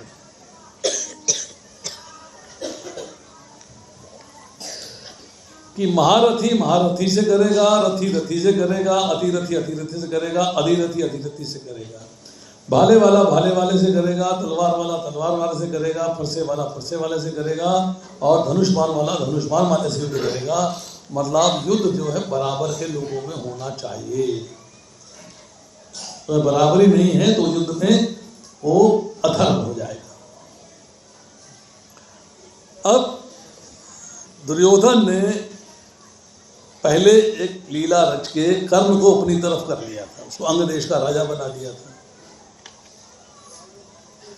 कर्ण जो पांडवों का बड़ा भाई है, कुंती का बड़ा पुत्र है। अब दुर्योधन की तरफ से, कौरवों की तरफ से कर्ण जो है उसका मुकाबला पांडवों की तरफ से अर्जुन कर सकता है, पर अर्जुन के पास कृष्ण जैसे सारथी हैं और कर्ण के पास सारथी कोई नहीं, साधारण सारथी है। तो कैसे बनेगी बात, कैसे बनेगी बात? तो भगवान फिर यहाँ लीला रचते हैं। क्या कहते हैं कि मद्र देश के राजा हैं शल्य, जो कि नकुल और सहदेव के मामा हैं, पांडवों के संबंधी हैं, माद्री के भाई हैं। वो सारथी रूप में कृष्ण से 19 बैठते हैं, 21 नहीं बैठते, उनसे कम है, 18-16 होंगे, परंतु फिर भी मुकाबला करते हैं। और शल्य तो लड़ेंगे पांडवों की तरफ से, क्योंकि उनके मामा है वो। तो ऐसी लीला रची जाती है कि नकुल और सहदेव को बिजी कर दिया जाता है किसी कार्य में, वो व्यस्त हो जाते हैं। जब वो व्यस्त हो जाते हैं तो शल्य जो है अपने घर से जब चलते हैं मध्य देश से, उन्हें कुरुक्षेत्र के मैदान में आना है, तो रास्ते के अंदर कौन उनकी सेवा करेगा, कौन उनकी एक अक्षौहिणी सेना की सेवा करेगा, वो कमिट करते हैं कि वो उसकी तरफ से युद्ध करूंगा। पूरे रास्ते सेवा होती है, खातिर होती है, बहुत बढ़िया इंतजाम होता है। जब कुरुक्षेत्र में पहुंचते हैं, शिविर में पहुंचते हैं, नकुल सहदेव से मिलते हैं, तो उनसे कहते हैं अपने भांजों से कि मैं तुमसे अति प्रसन्न हूँ, तुमने मेरी और मेरी सेना की बहुत खातिरदारी करी, बहुत सेवा करी है, मैं तुमसे अति प्रसन्न हूँ। तो दुर्योधन शिविर में प्रकट हो जाता है, क्योंकि वो भी उनको मामा कहता है, क्योंकि भाइयों के मामा है तो उसके भी मामा है। तो कहता है मामा जी सेवा तो मैंने करी है, ये तो व्यस्त थे, इनके पास तो समय नहीं था आपको देखने के लिए, इनके पास तो टाइम ही नहीं था, ये कैसे देखते आपको, आपकी सेवा तो मैंने करी है। तो शल्य कहते हैं भी मैंने जो कमिटमेंट करी थी, मैंने जो प्रण लिया था कि जो मेरा और मेरी सेना की सेवा करेगा मैं उसकी तरफ से युद्ध करूंगा, अब मैं कौरवों के पक्ष में युद्ध करूंगा, पांडवों के पक्ष में युद्ध नहीं करूंगा। तो एक अक्षौहिणी सेना जो शल्य के साथ आई थी वो कौरवों के पक्ष में चली गई, तो सेवा उनकी सेना कितनी हो गई, 11 अक्षौहिणी। 11 अक्षौहिणी सेना कौरवों की तरफ है और 7 अक्षौहिणी सेना पांडवों की तरफ है। टोटल 18 अक्षौहिणी सेना की समाप्ति हुई है। 18 दिन युद्ध चला है। भगवत गीता के 18 अध्याय हैं। ये नहीं है कि एक अध्याय एक दिन में कहा गया, नहीं, पूरी की पूरी भगवत गीता का ज्ञान उस समय के अनुसार को मिलाएं, उसको अगर आज के मिनट्स में कैलकुलेट करें तो 45 मिनट में दिया गया।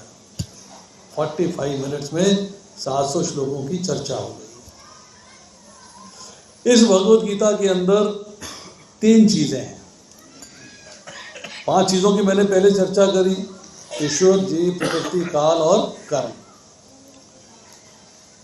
भगवत गीता को 3 खंडों में बांटा गया है। पहला खंड है 1 से लेकर 6 अध्याय, दूसरा खंड है 7 से लेकर 12 अध्याय और तीसरा खंड है 13 से लेकर 18 अध्याय। पहले खंड के अंदर चर्चा आती है हमारा भगवान के साथ संबंध क्या है, भगवान के साथ हमारा संबंध क्या है, संबंध ज्ञान की चर्चा है।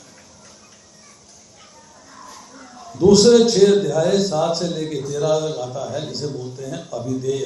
अभिधेय का मतलब है हमें उस संबंध को निभाना कैसे है। और 13वें से लेकर 18वें श्लोक तक चर्चा आती है कि संबंध जानने का और संबंध निभाने का प्रयोजन क्या है, पर्पस क्या है, क्यों जाना जाए मेरा भगवान से क्या संबंध है और क्यों उसे निभाया जाए, इसका प्रयोजन जानने का जो प्रकरण है वो 13वें से लेकर 18वें अध्याय तक है। अब इस पे एक चर्चा और करते हैं। भगवान के साथ संबंध का ज्ञान अगर हमें प्राप्त करना है भगवत गीता को पढ़ के, तो ज्ञान के लिए हमारे आचार्य हैं सनातन गोस्वामी। सनातन गोस्वामी जो रूप गोस्वामी के बड़े भाई। सनातन गोस्वामी की जो डेटीज हैं, जो उनके अर्च विग्रह हैं, वो है राधा मदन मोहन जी। तो राधा मदन मोहन जी का स्मरण करते हुए, राधा मदन मोहन जी को ध्यान में रखते हुए हमको जो है पहले 6 अध्यायों का अच्छे तरीके से पठन करना चाहिए। वो बताता है कि हमारा भगवान के साथ संबंध क्या है। अब आती है चर्चा अभिधेय की। भाई पहले प्रयोजन जान लें, फिर भक्ति कर लें, फिर हम उसका संबंध निभाने की बात कर लें। नहीं, कि जो मुख्य अंश है वो है भगवान के साथ संबंध को निभाना कैसे है। कभी आपने सीप को देखा होगा, सीप एक ढक्कन ऊपर होता है, एक ढक्कन नीचे होता है, बीच में मोती होता है। जो भगवान को संबंध निभाने का प्रकरण है वो मोती के समान है। एक ढक्कन ऊपर है संबंध ज्ञान, एक ढक्कन नीचे है प्रयोजन ज्ञान। बीच में जो 6 अध्याय हैं वो है भगवान के साथ संबंध को निभाना कैसे है, अर्थात भक्ति योग क्या है। पहले 6 अध्यायों में संबंध ज्ञान है, कर्म योग है, निष्काम कर्म योग है, ध्यान योग है, ज्ञान योग है, सांख्य योग है, इनकी चर्चा हुई है।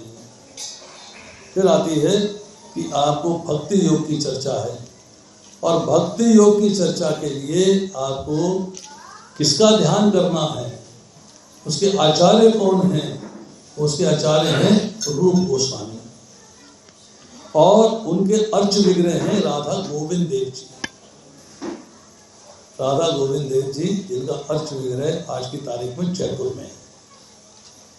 वृंदावन में लाल पत्थर का मंदिर था, बड़ा हुआ, बहुत बना हुआ है।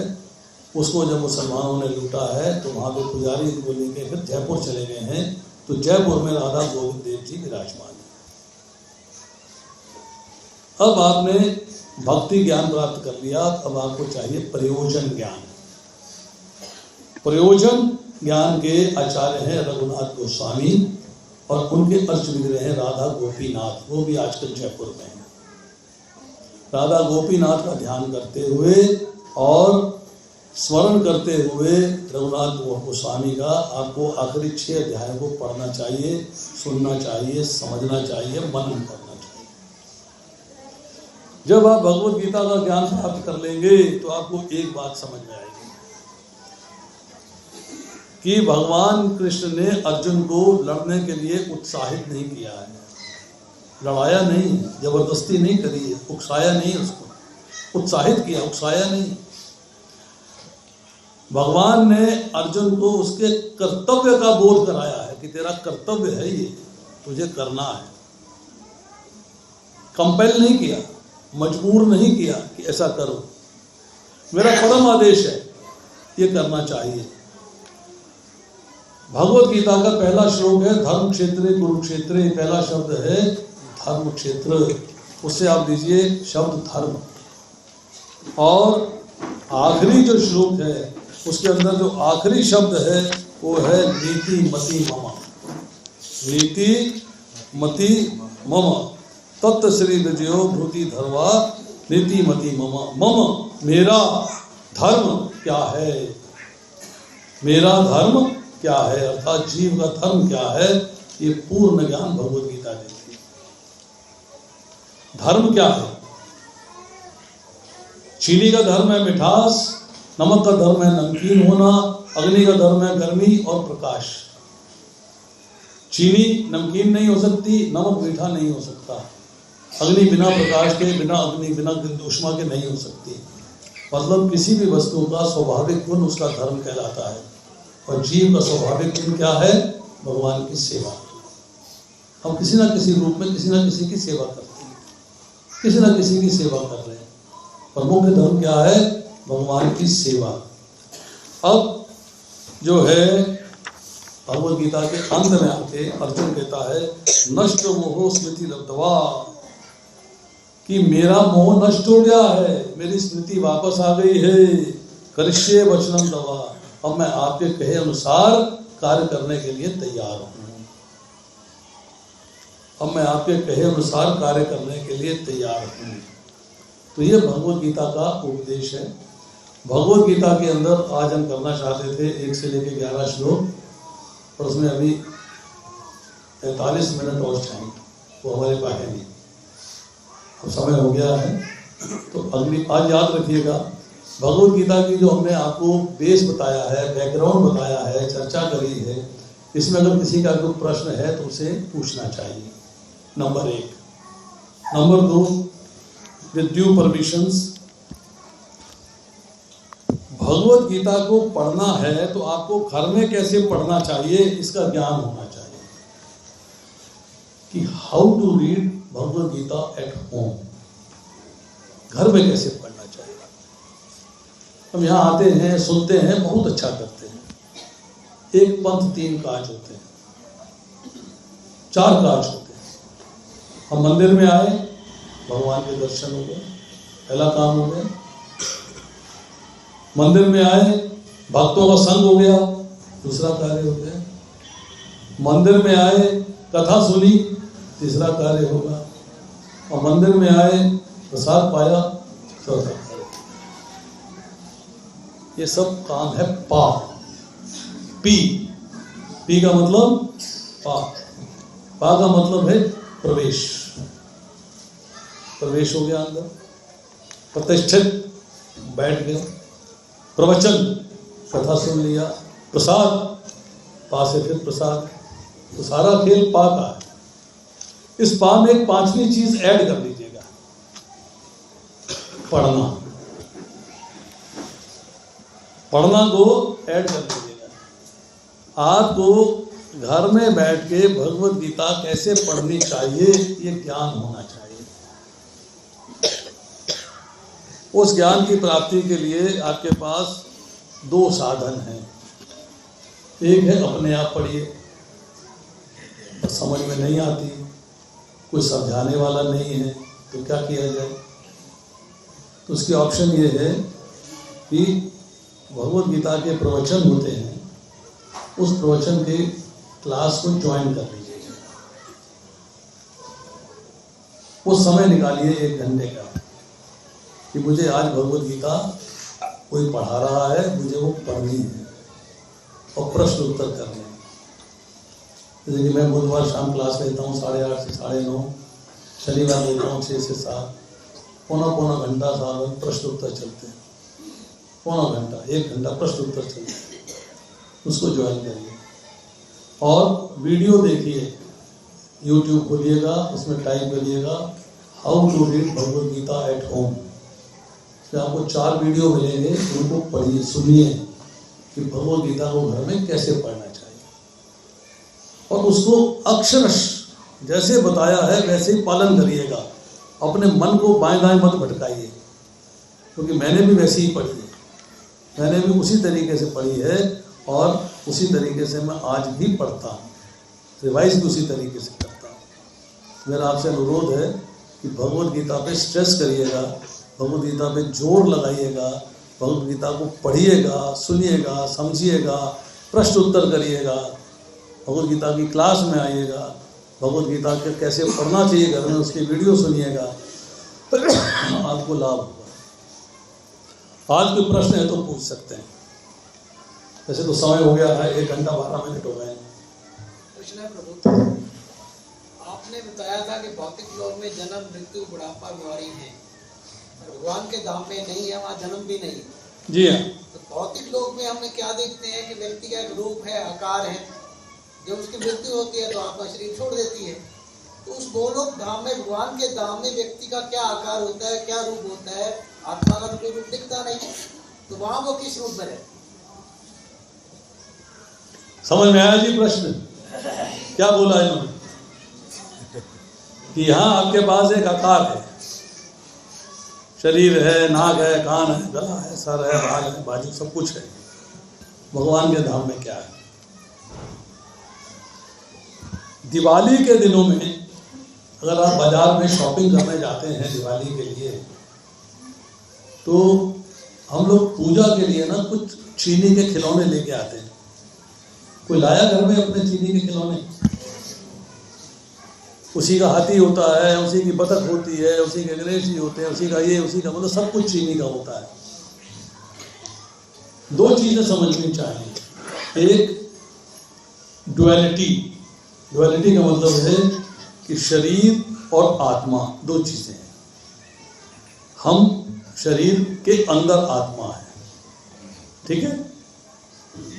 आत्मा ने शरीर को धारण किया। जब मृत्यु हो जाती है, भगवान के धाम चले जाते हैं, तो आत्मा जो एक सूक्ष्म तत्व है, बाल की नोक के 10,000वें हिस्से के बराबर,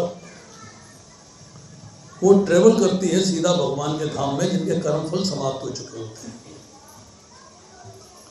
अब भगवान के धाम में जाके वो भगवान के पास जो मुक्ति की प्रकार है, 5 प्रकार की मुक्ति है, सायुज्य मुक्ति है, सामीप्य मुक्ति है, सालोक्य मुक्ति है, और सारूप्य मुक्ति है और साष्टी मुक्ति है। सायुज्य भगवान के धाम में गई, मतलब परव्योम गिरजा नदी पार कर ली और ब्रह्म ज्योति में सूक्ष्म कण के रूप में घूम रही है। मतलब वो यहाँ पे जो है भगवान के निराकार स्वरूप का चिंतन करते थे और भगवान को निर्गुण निराकार मानते थे और या भगवान से वैर रखते थे, परंतु भगवान का स्मरण करते थे लगातार, जैसे कि रावण ने किया, जैसे कि कंस ने किया, शिशुपाल ने किया, दंतवक्र ने किया, पौंड्रक ने किया। हर समय भगवान का स्मरण रहता था, परंतु वैर से रहता था। उसको जो है ब्रह्म ज्योति के अंदर जो है भगवान ले लेते हैं और कण के रूप में ही वहाँ पे घूमता रहता है, ट्रेवल करता रहता है। अब भगवान ने कहा कि इस जीव के जो कर्म फल हैं समाप्त होने के बाद इसके कुछ ऐसे कर्म रहे मेरे प्रति, इसको मेरे लोक में आना चाहिए, तो भगवान उसे अपने लोक में ले लेते हैं। इसको मेरे पास आना चाहिए तो अपने पास ले लेते हैं। इसको मेरे जैसा रूप मिलना चाहिए तो भगवान उसे अपने जैसा रूप दे देते हैं। इसे मेरे जैसा ऐश्वर्य मिलना चाहिए तो वैसा ऐश्वर्य देते हैं। वही आत्मा जो सूक्ष्म रूप में प्रेजेंट थी उसी को पूर्ण रूप मिल जाता है। अब भगवान कहते हैं कि मेरे लोक में रहना चाहती है, पर मैं इसे बतख बना के इससे आनंद लेना चाहता हूँ, तोता बनाना चाहता हूँ, कोयल बनाना चाहता हूँ, मैं इसको जो है हाथी बनाना चाहता हूँ, घोड़ा बनाना चाहता हूँ, वृक्ष बनाना चाहता हूँ। मतलब जो जिस रूप से भगवान आनंद लेना चाहते हैं उस आत्मा को वही स्वरूप मिल जाता है। जैसे कि चीनी डाली और खिलौना, चाहे हाथी बना लिया, चाहे बतख बना ली, चाहे तोता बना लिया, चाहे कुछ बना लिया, इसी तरह उस आत्मा को भी वही स्वरूप प्राप्त हो जाता है, वही स्वरूप प्राप्त हो जाता है। वहां पर शरीर अलग और आत्मा अलग नहीं होती। हमारे यहाँ शरीर जो है पृथ्वी जल अग्नि वायु आकाश का बना हुआ है, मन बुद्धि अहंकार का बना हुआ है। वहां पर शरीर की ऐसी क्वालिटी नहीं होती। वही आत्मा का उस परिवर्तन हो जाता है, उसी फॉर्म को वो धारण कर लेती है जिस फॉर्म में भगवान आपके साथ आनंद लेना चाहते हैं। जैसे आपके साथ आनंद लेना चाहते हैं वही रूप दे देते हैं। तो अपने जैसा आनंद देना चाहते हैं तो अपने जैसा रूप, चतुर्भुज रूप दे देते हैं। अपने जैसा ऐश्वर्य देना चाहते हैं तो अपने जैसा ऐश्वर्य दे देते हैं। वही आत्मा का परिवर्तन उसी रूप में हो जाता है। क्लियर? और कुछ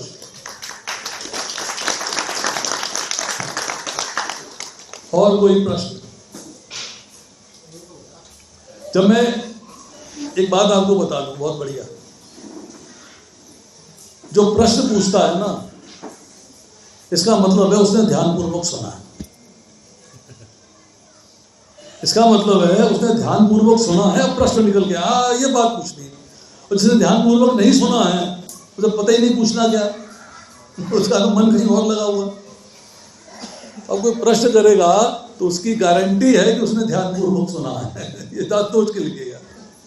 चलिए, और कोई है प्रश्न करने वाला? यस माता जी पूछिए। दो माताओं ने सवाल किया। प्रभु जी, जैसे लगे कि डिटैचमेंट्स हो रही हैं और समभाव जागृत हो रहा है, तो उसका कितना लगता है कि जैसे हम भक्ति मार्ग में आगे हैं, बढ़ रहे हैं, या कैसे? थोड़ी सी इस पे अगर आप। एक बच्चा है 2 घंटे रोज पढ़ता है तो 25% नंबर आते हैं, 4 घंटे पढ़ता है तो 35 हो जाते हैं, 6 घंटे पढ़ता है तो 50 हो जाते हैं, 8 घंटे पढ़ता है तो 75 हो जाते हैं, 12 घंटे पढ़ता है तो 198 99 आ जाते हैं। ये डिपेंड करता है कि आप कितने सिंसियर हो, कितने सीरियस हो, कितना समय देते हो भक्ति में। भगवान कहते हैं अनन्य चेता सत्तम यो मां स्मृति नित्यशः, अनन्य भाव से मेरा चिंतन करो और किसी का चिंतन करने, सत्तम लगातार मन बना, मन मुझे दे दो, तुम्हारे मन में मेरे सिवाय और कोई होना नहीं चाहिए। एक क्षण का विस्मरण तुम्हारे लिए असहनीय हो जाए। तस्मात् सर्वेषु कालेषु, कि हर काल में हर समय में सदैव मेरा चिंतन करो। आप करिए, आप भक्ति में आगे बढ़ जाएंगे, आप आगे बढ़ते चले जाएंगे, पीछे रहेंगे नहीं आप। सवाल यह है कि अनन्य भाव से चिंतन क्यों नहीं हो पाता, ये प्रश्न है। लगातार चिंतन क्यों नहीं हो पाता, ये प्रश्न है। तस्मात् सर्वेषु कालेषु, सदैव मेरा चिंतन नहीं हो पाता, ये प्रश्न है। हम जब करते हैं मन भटकता रहता है, सुनते हैं तो मन भटकता रहता है, पढ़ते तो मन भटकता रहता है। मन क्यों भटकता है? भगवान कहते हैं कि तेरा मन मेरे पास है, मेरे में रहना चाहिए, मेरे में, किसी और में नहीं।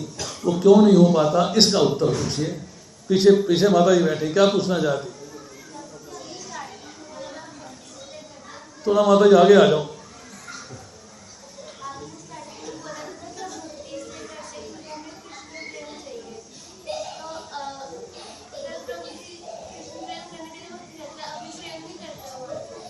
तो इनका प्रश्न जोर से बताइए। माइक है क्या दूसरा? इधर आ जाओ बेटा, सामने आ जाओ।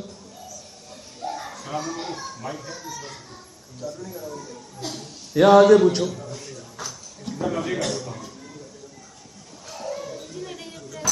यहाँ कि आपने स्टार्टिंग में बोला था हम भक्ति इसलिए करते हैं क्योंकि हमें कृष्ण प्रेम चाहिए। हाँ, तो भक्ति करेंगे तो कृष्ण प्रेम देगा। अभी भगवान जी हमसे प्यार नहीं करते। कैसे करेंगे आप मुझे बताओ। भक्ति का अर्थ क्या होता है पहले ये बताइए। चैंटिंग करना, भगवत गीता रीड करना। भक्ति का अर्थ वो प्रोसेस है, लविंग डिवोशनल, वो प्रोसेस है। प्रोसेस मतलब भक्ति कैसे की जाती है, श्रवण करिए, चैंटिंग करिए, वो भक्ति के तरीके हैं। भक्ति का अर्थ क्या है? भक्ति का अर्थ है भगवान की प्रेममयी सेवा। भगवान की प्रेममयी, कंपल्शन में नहीं, कुड़कुड़ कुड़कुड़ करते हुए नहीं, प्रेम से भगवान की सेवा करनी, वो भक्ति है। ठीक है, भगवान हमसे भक्ति, हम भक्ति करते हैं, भगवान की सेवा करते हैं, भगवान हमसे प्रसन्न होते हैं कि नहीं होते हमें कैसे पता लगे? तुम्हें पता? नहीं पता। तुम्हारी क्लास में कोई बच्चा फर्स्ट आता है, टीचर उससे प्यार करती कि नहीं करती? क्यों करती है? अच्छा बच्चा है, कहना मानता है, होमवर्क पूरा करके लाता है, सवाल सारे सॉल्व करके लाता है, जो टीचर कहती है उस आदेश पे चलता है, अपनी मर्जी नहीं करता है, बहाने नहीं बनाता, तब टीचर उससे प्यार करती है। आप कहोगे टीचर जी मुझे तो प्यार नहीं करती हैं। क्यों करेगी? तू तो होमवर्क ही नहीं करके लाती, क्यों करेगी तेरे से? टीचर उसी से प्यार करेगी जो बच्चा टीचर के आदेश का पालन करता है। भगवान भी उसी से प्यार करेंगे जो भगवान के आदेश का पालन करेगा। ठीक है, और कुछ नहीं। हाँ जी, आप कुछ कह रही थी, दोबारा से बताइए।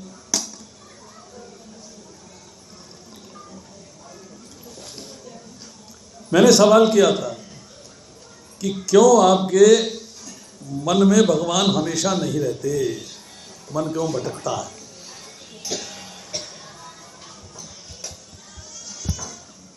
है उत्तर? उत्तर चाहते हैं? आज चाहते हैं कि अगली बार चाहते हैं? कितने लोग आज चाहते हैं? लेट हो जाएंगे, मैं लेट हो जाऊंगा, मुझे दिल्ली जाना।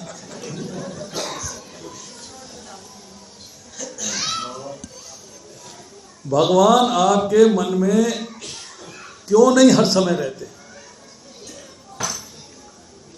पीछे ना अभी एक माता आई थी जिसकी गोदी में बच्चा था। कहाँ है वो माता? अब आगे आओ। गोदी में बच्चा होना चाहिए, तब आना आगे।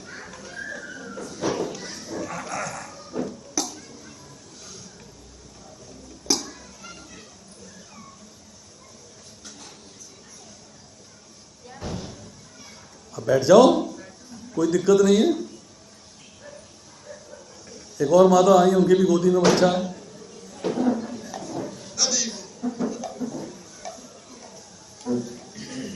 आप अपने बच्चे को चारपाई पे लिटा देती हैं, घर में लिटाती है ना,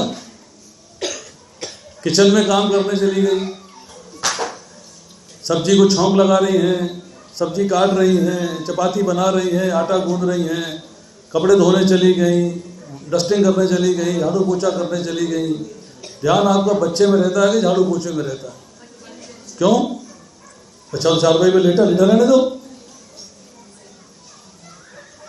बच्चा तो चारपाई पे लेटा है, उसको लेटा रहने दो। ध्यान सब्जी में लगाओ, ध्यान कपड़े धोने में लगाओ, ध्यान डस्टिंग में लगाओ, ध्यान यहाँ लगाओ, ध्यान वहाँ लगाओ। बच्चे में क्या ध्यान लगाए?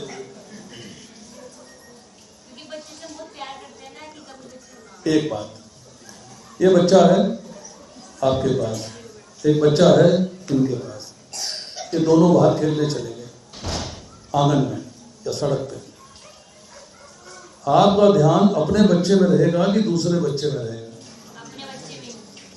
तो दूसरा बच्चा नहीं है क्या? दूसरा बच्चा नहीं है क्या? उसमें ध्यान क्यों नहीं है?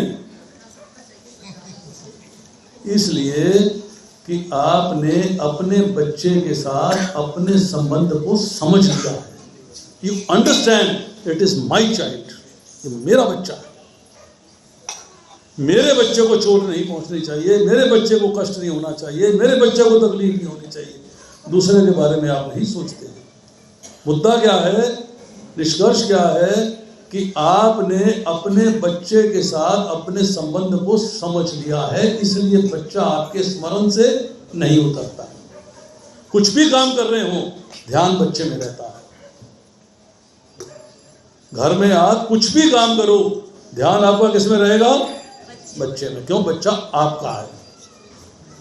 अभी तक मैंने भगवान के साथ अपने संबंध को नहीं समझा कि भगवान मेरे हैं और मैं भगवान का हूं, ये संबंध नहीं समझा है, इसलिए भगवान में मन नहीं लगता, मन भटकता रहता है। जिस दिन आप ये समझ जाएंगे मेरा भगवान के साथ संबंध क्या है, मुझे भगवान के साथ संबंध को निभाना है, उस दिन से भगवान आपके मन से निकलेंगे नहीं, याद रखिएगा।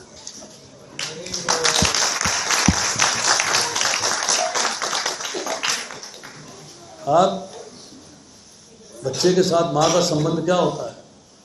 बच्चा रात में शुशु कर देता है ना, तो माँ शुशु वाली जगह आ जाती है, बच्चे को सूखी जगह लेटा देती है। होता है कि नहीं होता? ऐसे होता है, क्योंकि संबंध को समझा हुआ है। दूसरे का बच्चा आप पे शुशु कर दे तो आपको दुखा दे, पर लोग इसका बच्चा ही शुशु कर दिया, मेरे अपने बच्चे का शुशु बुरा नहीं लगता। भगवान मेरे हैं, अगर मुझे कष्ट देते हैं तब भी भगवान मेरे हैं, स्थिति प्रतिकूल पैदा करते हैं तब भी भगवान मेरे हैं, स्थिति अनुकूल है तब भी भगवान मेरे हैं। ये फील आना चाहिए। जब तक ये फील नहीं आएगा तब तक आपके मन से भगवान निकलते रहेंगे, भटकते रहेंगे, आपका मन भटकता रहेगा, आप भगवान पे अपने आप को कंसंट्रेट नहीं कर पाओगे। हरे कृष्णा। और कोई प्रश्न? आज इतना ही? मेरा प्रश्न है। हाँ जी पूछिए, कौन है? आ जाइए आगे, इधर आइए। आवाज नहीं आ रही, ये कान कमजोर है। भगवत गीता में श्री कृष्ण ने अर्जुन को बोला, मोह और आसक्ति को छोड़ दो, मोह और आसक्ति को छोड़ दो। लेकिन हम लोग अपनी मोह और आसक्तियां और कर्तव्यों के बीच में फंसे रहते हैं। किस तरह से हम इसको छोड़ें कि अपने मोह और आसक्ति को छोड़ के कर्तव्य को पूरे करते हुए हमेशा उसका ध्यान रखें। ये मोह एंड तक रहता है। मोह का अर्थ क्या है? मोह का अर्थ है कंफ्यूजन, इल्यूजन, भ्रम। आसक्ति का मतलब है प्यार। आप वर्णाश्रम धर्म में हैं, गृहस्थ आश्रम में हैं, आपको गृहस्थ आश्रम के धर्म निभाने हैं। कुंती महारानी को युधिष्ठिर से भी प्रेम था, अर्जुन से भी प्रेम था, भीम से भी प्रेम था, परंतु कृष्ण को भूली नहीं थी। तो भगवान कृष्ण से कहती हैं, हे कृष्ण, मैं चाहती हूं कि विपदाएं बार बार आए, दुख बार बार आए, कष्ट बार बार आए, क्योंकि जब दुख आते हैं, जब विपदाएं आती हैं तो आपका स्मरण होता है। जब आपका स्मरण होता है तो आप आते हो, तब आपके दर्शन होते हैं। जय हो, हरि बोल।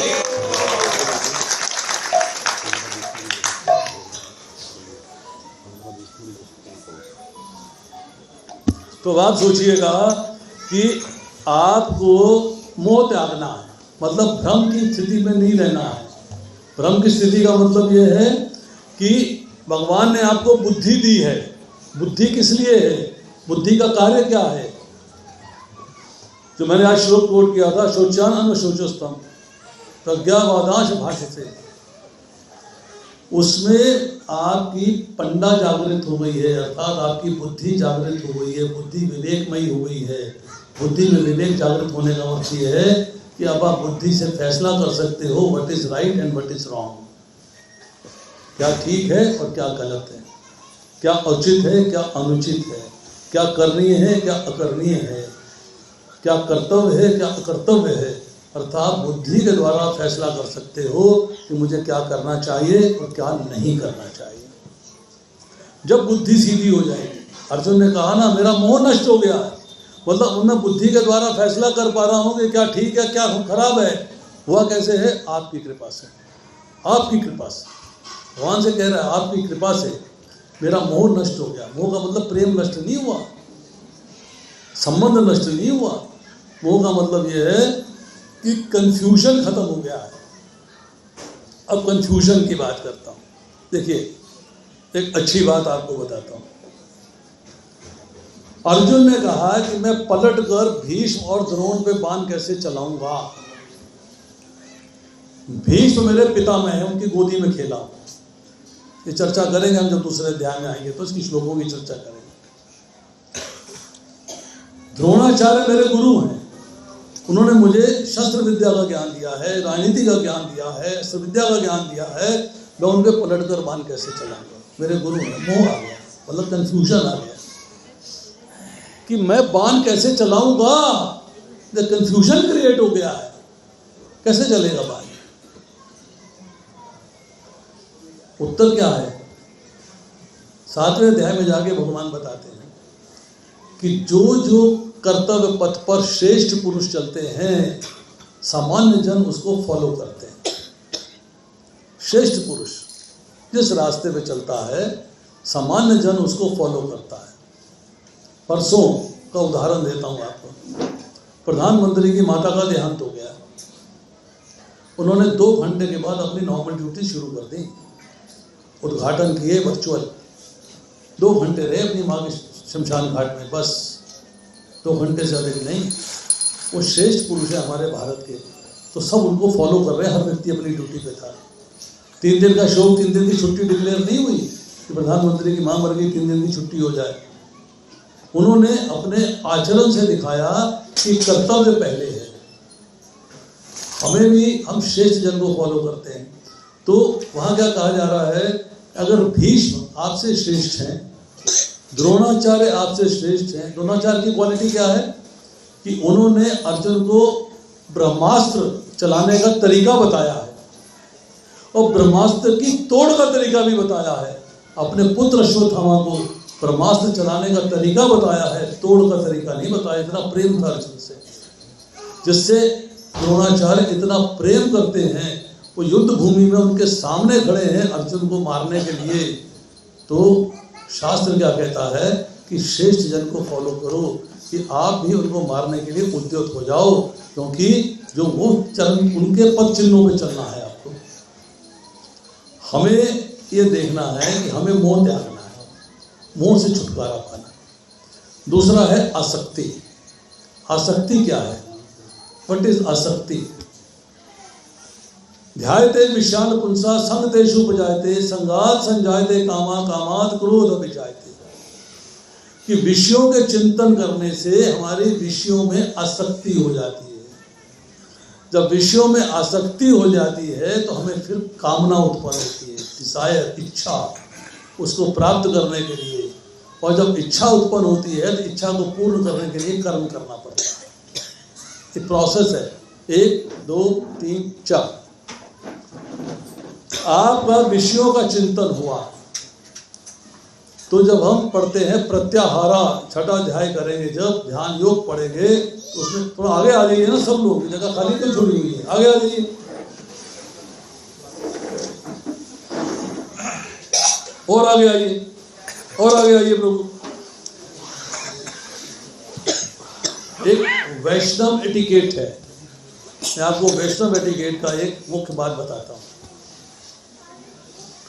जब भी कोई व्यक्ति कथा चल रही हो और मंदिर में आता है, उसे दूर से ही प्रणाम करके पीछे बैठ जाना चाहिए, आगे नहीं आना चाहिए। सबको डिस्टर्ब करता है। जो आए हैं उनको आगे आगे बैठना चाहिए। आगे किसके लिए जगह खाली छोड़ी हुई है कि दूसरे आप पीछे से आके बैठे? आप पहले को नहीं बैठोगे आगे, आप पहले आगे बैठो।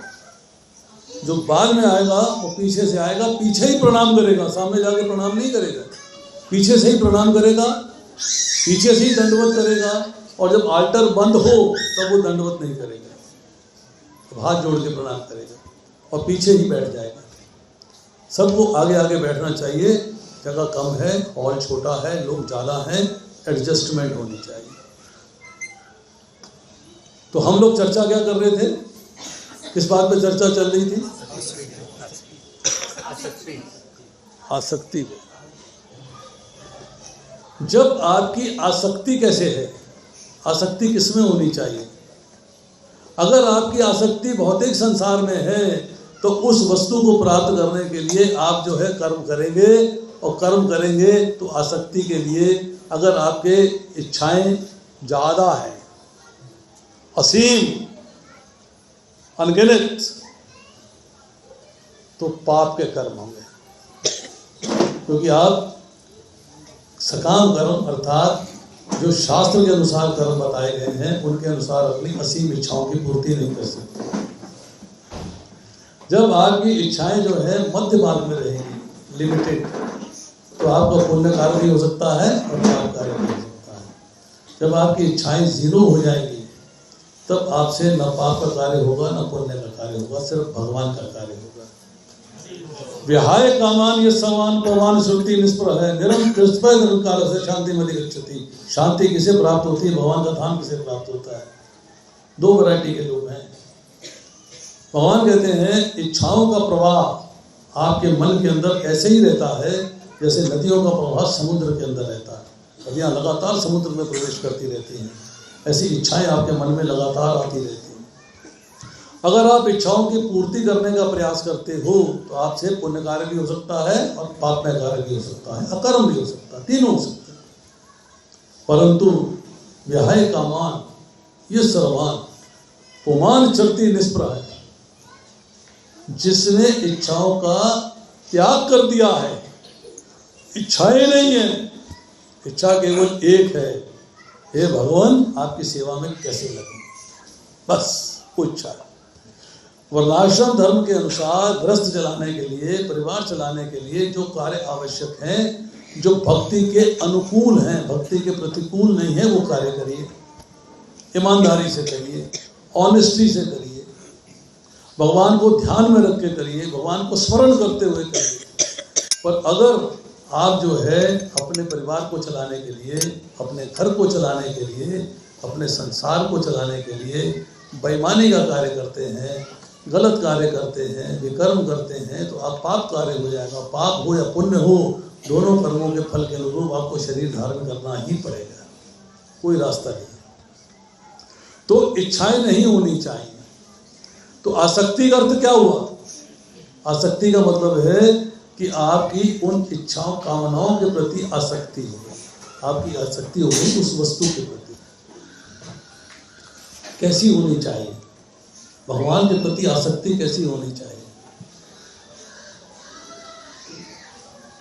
एक नर्तकी अपने प्रेमी को ढूंढने के लिए मंदिर के आगे से कई बार निकली। छोटा सा मंदिर था, पुजारी वहां बैठा ऐसे ही भक्ति कर रहा था। नर्तकी की पायों की पायल छम छम छम छम करती हुई गई तो पुजारी का ध्यान डिस्टर्ब हो रहा था। पुजारी की पूजा समाप्त हुई, उसने नर्तकी को रोका, देखा सुनो इधर आओ।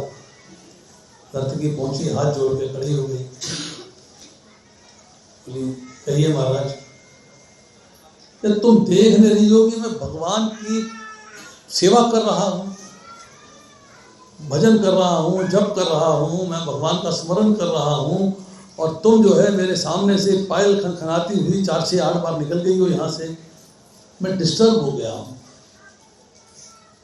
नर्तकी ने हाथ जोड़े, क्षमा मांगी, क्षमा कर दे, मैं अज्ञानी हूँ, मैं अबोध हूँ, मुझे समझ नहीं है, मुझे क्षमा चाहिए।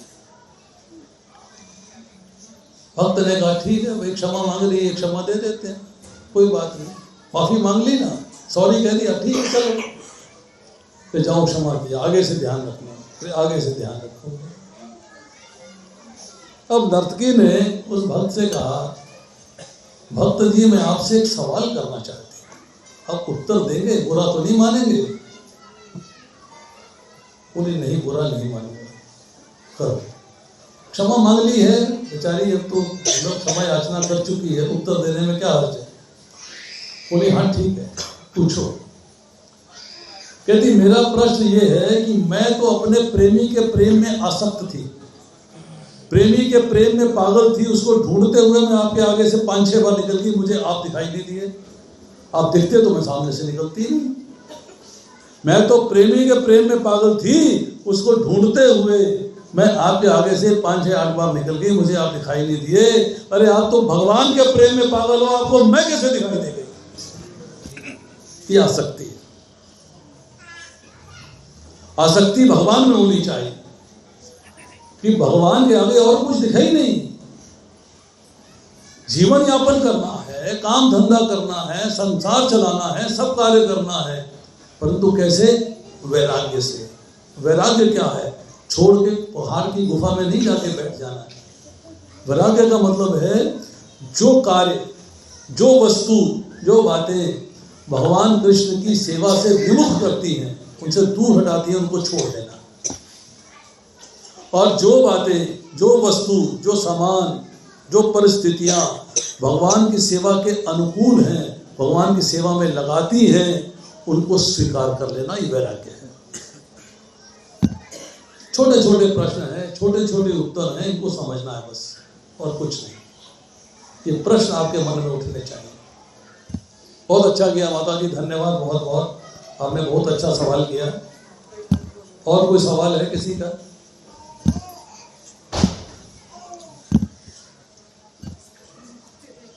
हाँ, बहुत सुविधाएं उपलब्ध हैं, ऑनलाइन अवेलेबल हैं। मैं मैसेज भेजता हूँ, सतीश वोरा लोगों ने ग्रुप बनाया पानीपत डिवोटीज का, उसमें आइए, ज्वाइन करिए, भगवद गीता क्लास अटेंड करिए। जैसे यहाँ हो रही है ऐसे वहाँ हो रही है। 10वां अध्याय चल रहा है, कहीं पहला अध्याय चल रहा है, आज भी पहला अध्याय चलेगा। आपको बार बार सुनेंगे तो बार बार आनंद की प्राप्ति होगी, बार बार समझेंगे, बार बार आपको लगेगा कि यस आज कोई नई चीज पता लगी है, आज को नया ज्ञान मिला है। और कोई सवाल है किसी का? अखिल धर्मा प्रभु। यस, निश्चय का एक सवाल था, आज पूछ रहा था मेरे से अंदर बैठ के। पूछो प्रभु, क्या सवाल है आपका? श्रुति की जो आपने बुक दी थी उसमें से लाइन कोट की थी मैंने, कि आपने जो मैंने आपका लेक्चर लिया था ऑनलाइन, उसमें आपने कहा था कि सबसे पहली स्टेज है कि जब ज्ञान प्राप्त, मतलब नॉलेज जो भगवान ने दी है उसको समझने के लिए दिव्य, जैसे आपने भी लेक्चर में बोला कि दिव्य बुद्धि होनी चाहिए, तो उसके लिए वो आपने स्टेप बताया कि पहले सेवा करेंगे तब हमारी दिव्य बुद्धि होगी, फिर समझ आएगी हमें। लेकिन प्रीति पूर्वक भगवान की सेवा करनी। एक आपको बताता हूँ और बात, अच्छी बात बता रहा हूँ, शायद आपको अच्छा लगे, ना अच्छा लगे तो भी कोई बात नहीं, क्षमा कर दीजिएगा। अच्छा लगे तो अच्छा है। कितने लोग भगवान को भोग लगाते हैं? क्या फायदा होता है भोग लगाने का? तो फायदा है क्या है? वही दाल, वही रोटी, वही सब्जी, वही चावल, वही पापड़, वही चटनी, वही अचार, वही पानी, क्या वही तो है। फायदा क्या है? प्रसाद बन जाता है। भोग लगने के बाद उससे क्या फर्क पड़ता है? भगवान की दृष्टि पड़ने से अन्न के पाप नष्ट हो जाते हैं। हमारी वाइब्रेशन चली जाती है, वाइब्रेशन चली जाती है, दृष्टि पड़ जाती है, पाप समाप्त हो जाते हैं। कौन से पाप समाप्त होते हैं भगवान को भोग लगाने से? 5 प्रकार के पाप समाप्त होते हैं भगवान को भोग लगाने से। भोग लगाने के फायदे बहुत हैं। जिस जमाने में ये बात कही गई थी, उस जमाने की बात करता हूँ। चक्की चलती है तो कीटाणु मरते हैं, पाप क्षय। चूल्हा जलता है तो कीटाणु जलते हैं, पापों का क्षय। जल का घड़ा भर के रखते हैं तो पापों का क्षय। पोखली में धान कूटते हैं, मिर्चा कूटते हैं, सामान कूटते हैं तो पापों का क्षय। और झाड़ू लगाते हैं, मार्जनी झाड़ू लगाते हैं तो जो कीटाणु मरते हैं उनसे पापों का क्षय। इन पापों से छुटकारा मिलता है। आप बोलो जी मैंने तो आपको 4 चांटे मारे, 2 गालियां दी, पाप कर दिया, भोग लगा दूंगा तो पाप खत्म हो जाएगा क्या? बोलो, होगा? भोग लगाने भगवान का प्रेम मिलता है। कैसे मिलता है? भोग लगाने से भगवान का प्रेम कैसे मिलता है?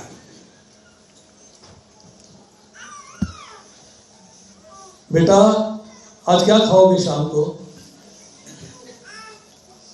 बोलो, क्या मन है खाने का? सोचने लग गया। यहीं से प्रसाद पाके जाना है। नहीं, वो तो बात अलग है। अभी तो माता बनाएगी, माता बनाएगी। क्या खाओगे? शाम को मैं तो डाइटिंग पे हूँ ना, मैं शाम को खाता ही नहीं। नहीं, दोपहर में क्या खाओगे? कल दोपहर में क्या खाओगे? प्रसाद। प्रसाद। हाँ? प्रसाद। क्या? भगवान को भोग लगाया हुआ प्रसाद। नहीं, कौन सी दाल खाओगे? कौन सी सब्जी खाओगे? ये बताओ। पत्नी ने पति से पूछा कि आज शाम को क्या खाएंगे? पति ने कहा आज कढ़ी बना लेना, कढ़ी चावल खाएंगे आज शाम को। अच्छा ठीक है। बेटे से पूछा, बेटा कॉलेज जा रहा है, बेटा क्या खाओगे? बच्चे कहता मम्मी आज पनीर खाने का बड़ा मन है, पनीर खाऊंगा। अच्छा। बेटी से पूछा, बेटी तुम क्या खाओगी? बोले मम्मी पास्ता बना लो, पास्ता खाऊंगी।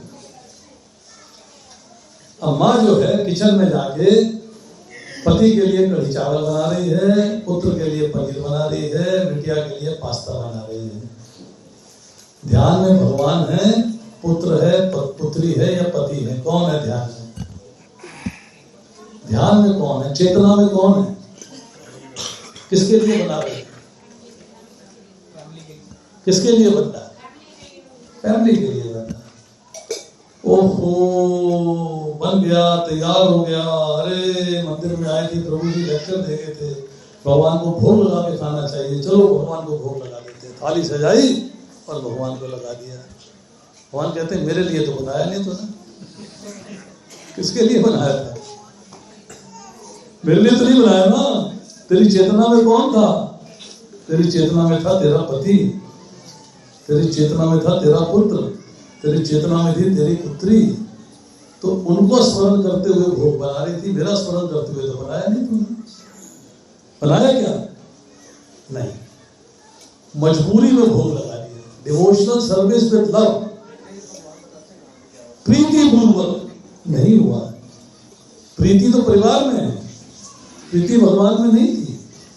हाँ, मजबूरी में भगवान को भोग लग गया। चलिए कोई बात नहीं, लग तो गया। लड़की की शादी हो रही है, माता पिता ने banquet hall, 5 star hotel, 4 star hotel, tent book किया। बोले भाई प्लेट का रेट क्या है? बोले साहब 2000 रुपये प्लेट है। अच्छा ऐसा करो 500 प्लेट का इंतजाम करो, हमारे 500 गेस्ट आएंगे। 500 प्लेट के लिए 10 लाख रुपया तैयार है।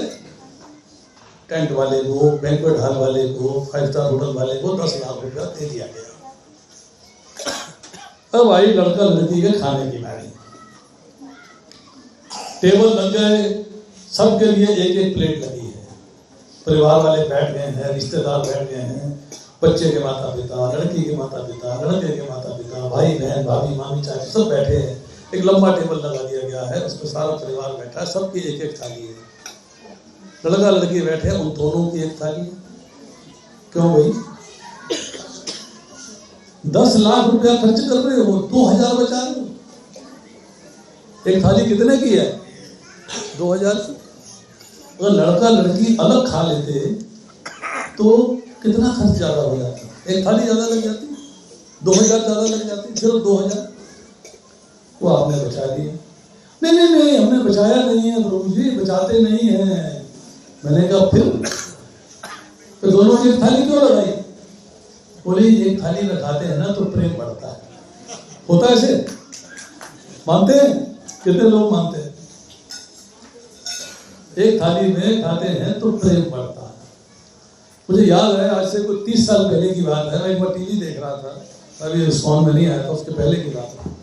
तो लालू यादव जो है बता रहे थे टीवी के ऊपर कि हमारे बिहार में, हमारे असम में, नेपाल में, बिहार में, कलकत्ता में, बंगाल में पति जब भोजन ग्रहण कर लेता है तो पत्नी उसी की थाली में थोड़ी दाल डाल लेती है, थोड़ा भात डाल लेती है और खाती है। से पूछा ऐसा क्यों करती है? कहता है कि सर जूठन खाने से प्रेम बढ़ता है, जूठन खाने से प्रेम बढ़ता है। अब आप सोचो कि आपने भोजन बनाया है भगवान के लिए, चेतना में भगवान है, परिवार नहीं है, और आपने उसी शुद्ध चेतना से भगवान को भोग लगा दिया और भगवान की जूठन खुद खा ली, तो आपका भगवान से प्रेम बढ़ेगा कि नहीं बढ़ेगा? सोच लीजिए। तो भगवान से प्रेम बढ़ेगा। इससे सिंपल फार्मूला भगवान से प्रेम बढ़ाने का और नहीं हो सकता। सिंपलेस्ट, इसको चेंज करना, इसको, ये थॉट चेंज करना। थॉट क्या है कि मुझे भोजन अपने लिए न बना के भगवान के लिए बनाना है, बस इतना चेंज। तो उस वक्त आपके मन में हर समय भगवान रहेंगे, भगवान के लिए बन रहा है। हम बाजार जाते हैं, प्रभु जी गए बाजार सब्जी लेने के लिए, भाई ये टमाटर जरा फर्स्ट क्लास देना, भगवान को भोग लगना है, कीड़ा ना लगा हो। बैंगन अच्छे अच्छे देना, कीड़ा ना लगा हो। भिंडी बढ़िया देना, कीड़ा ना लगा हो। पनीर पुराना ना देना, नया देना, खट्टा ना हो, भगवान को भोग लगना है। हर समय क्या है खरीदते हुए? भगवान स्मरण आ रहे हैं। जब सोचोगे कि बेटे ने पनीर मांगा था तो बेटा स्मरण आएगा। जब बोलोगे भगवान को पनीर खिलाना है तो भगवान स्मरण आएगा। इवन शॉपिंग करते हुए भी आपका मन में भगवान रहते हैं, आपके ध्यान में भगवान रहते हैं, आपके स्मरण में भगवान रहते हैं। और भगवान का स्मरण कैसा होना चाहिए? प्रेममय, प्रेम से, वैर से नहीं, प्रेम से स्मरण करना भगवान। हरे कृष्णा कृष्णा कृष्णा हरे हरे, हरे राम राम राम हरे हरे। चलिए, आरती का समय हो गया है। आप सब लोग आरती अटेंड करिए, उसके बाद स्वादिष्ट प्रसादन ग्रहण करिए। Thank you.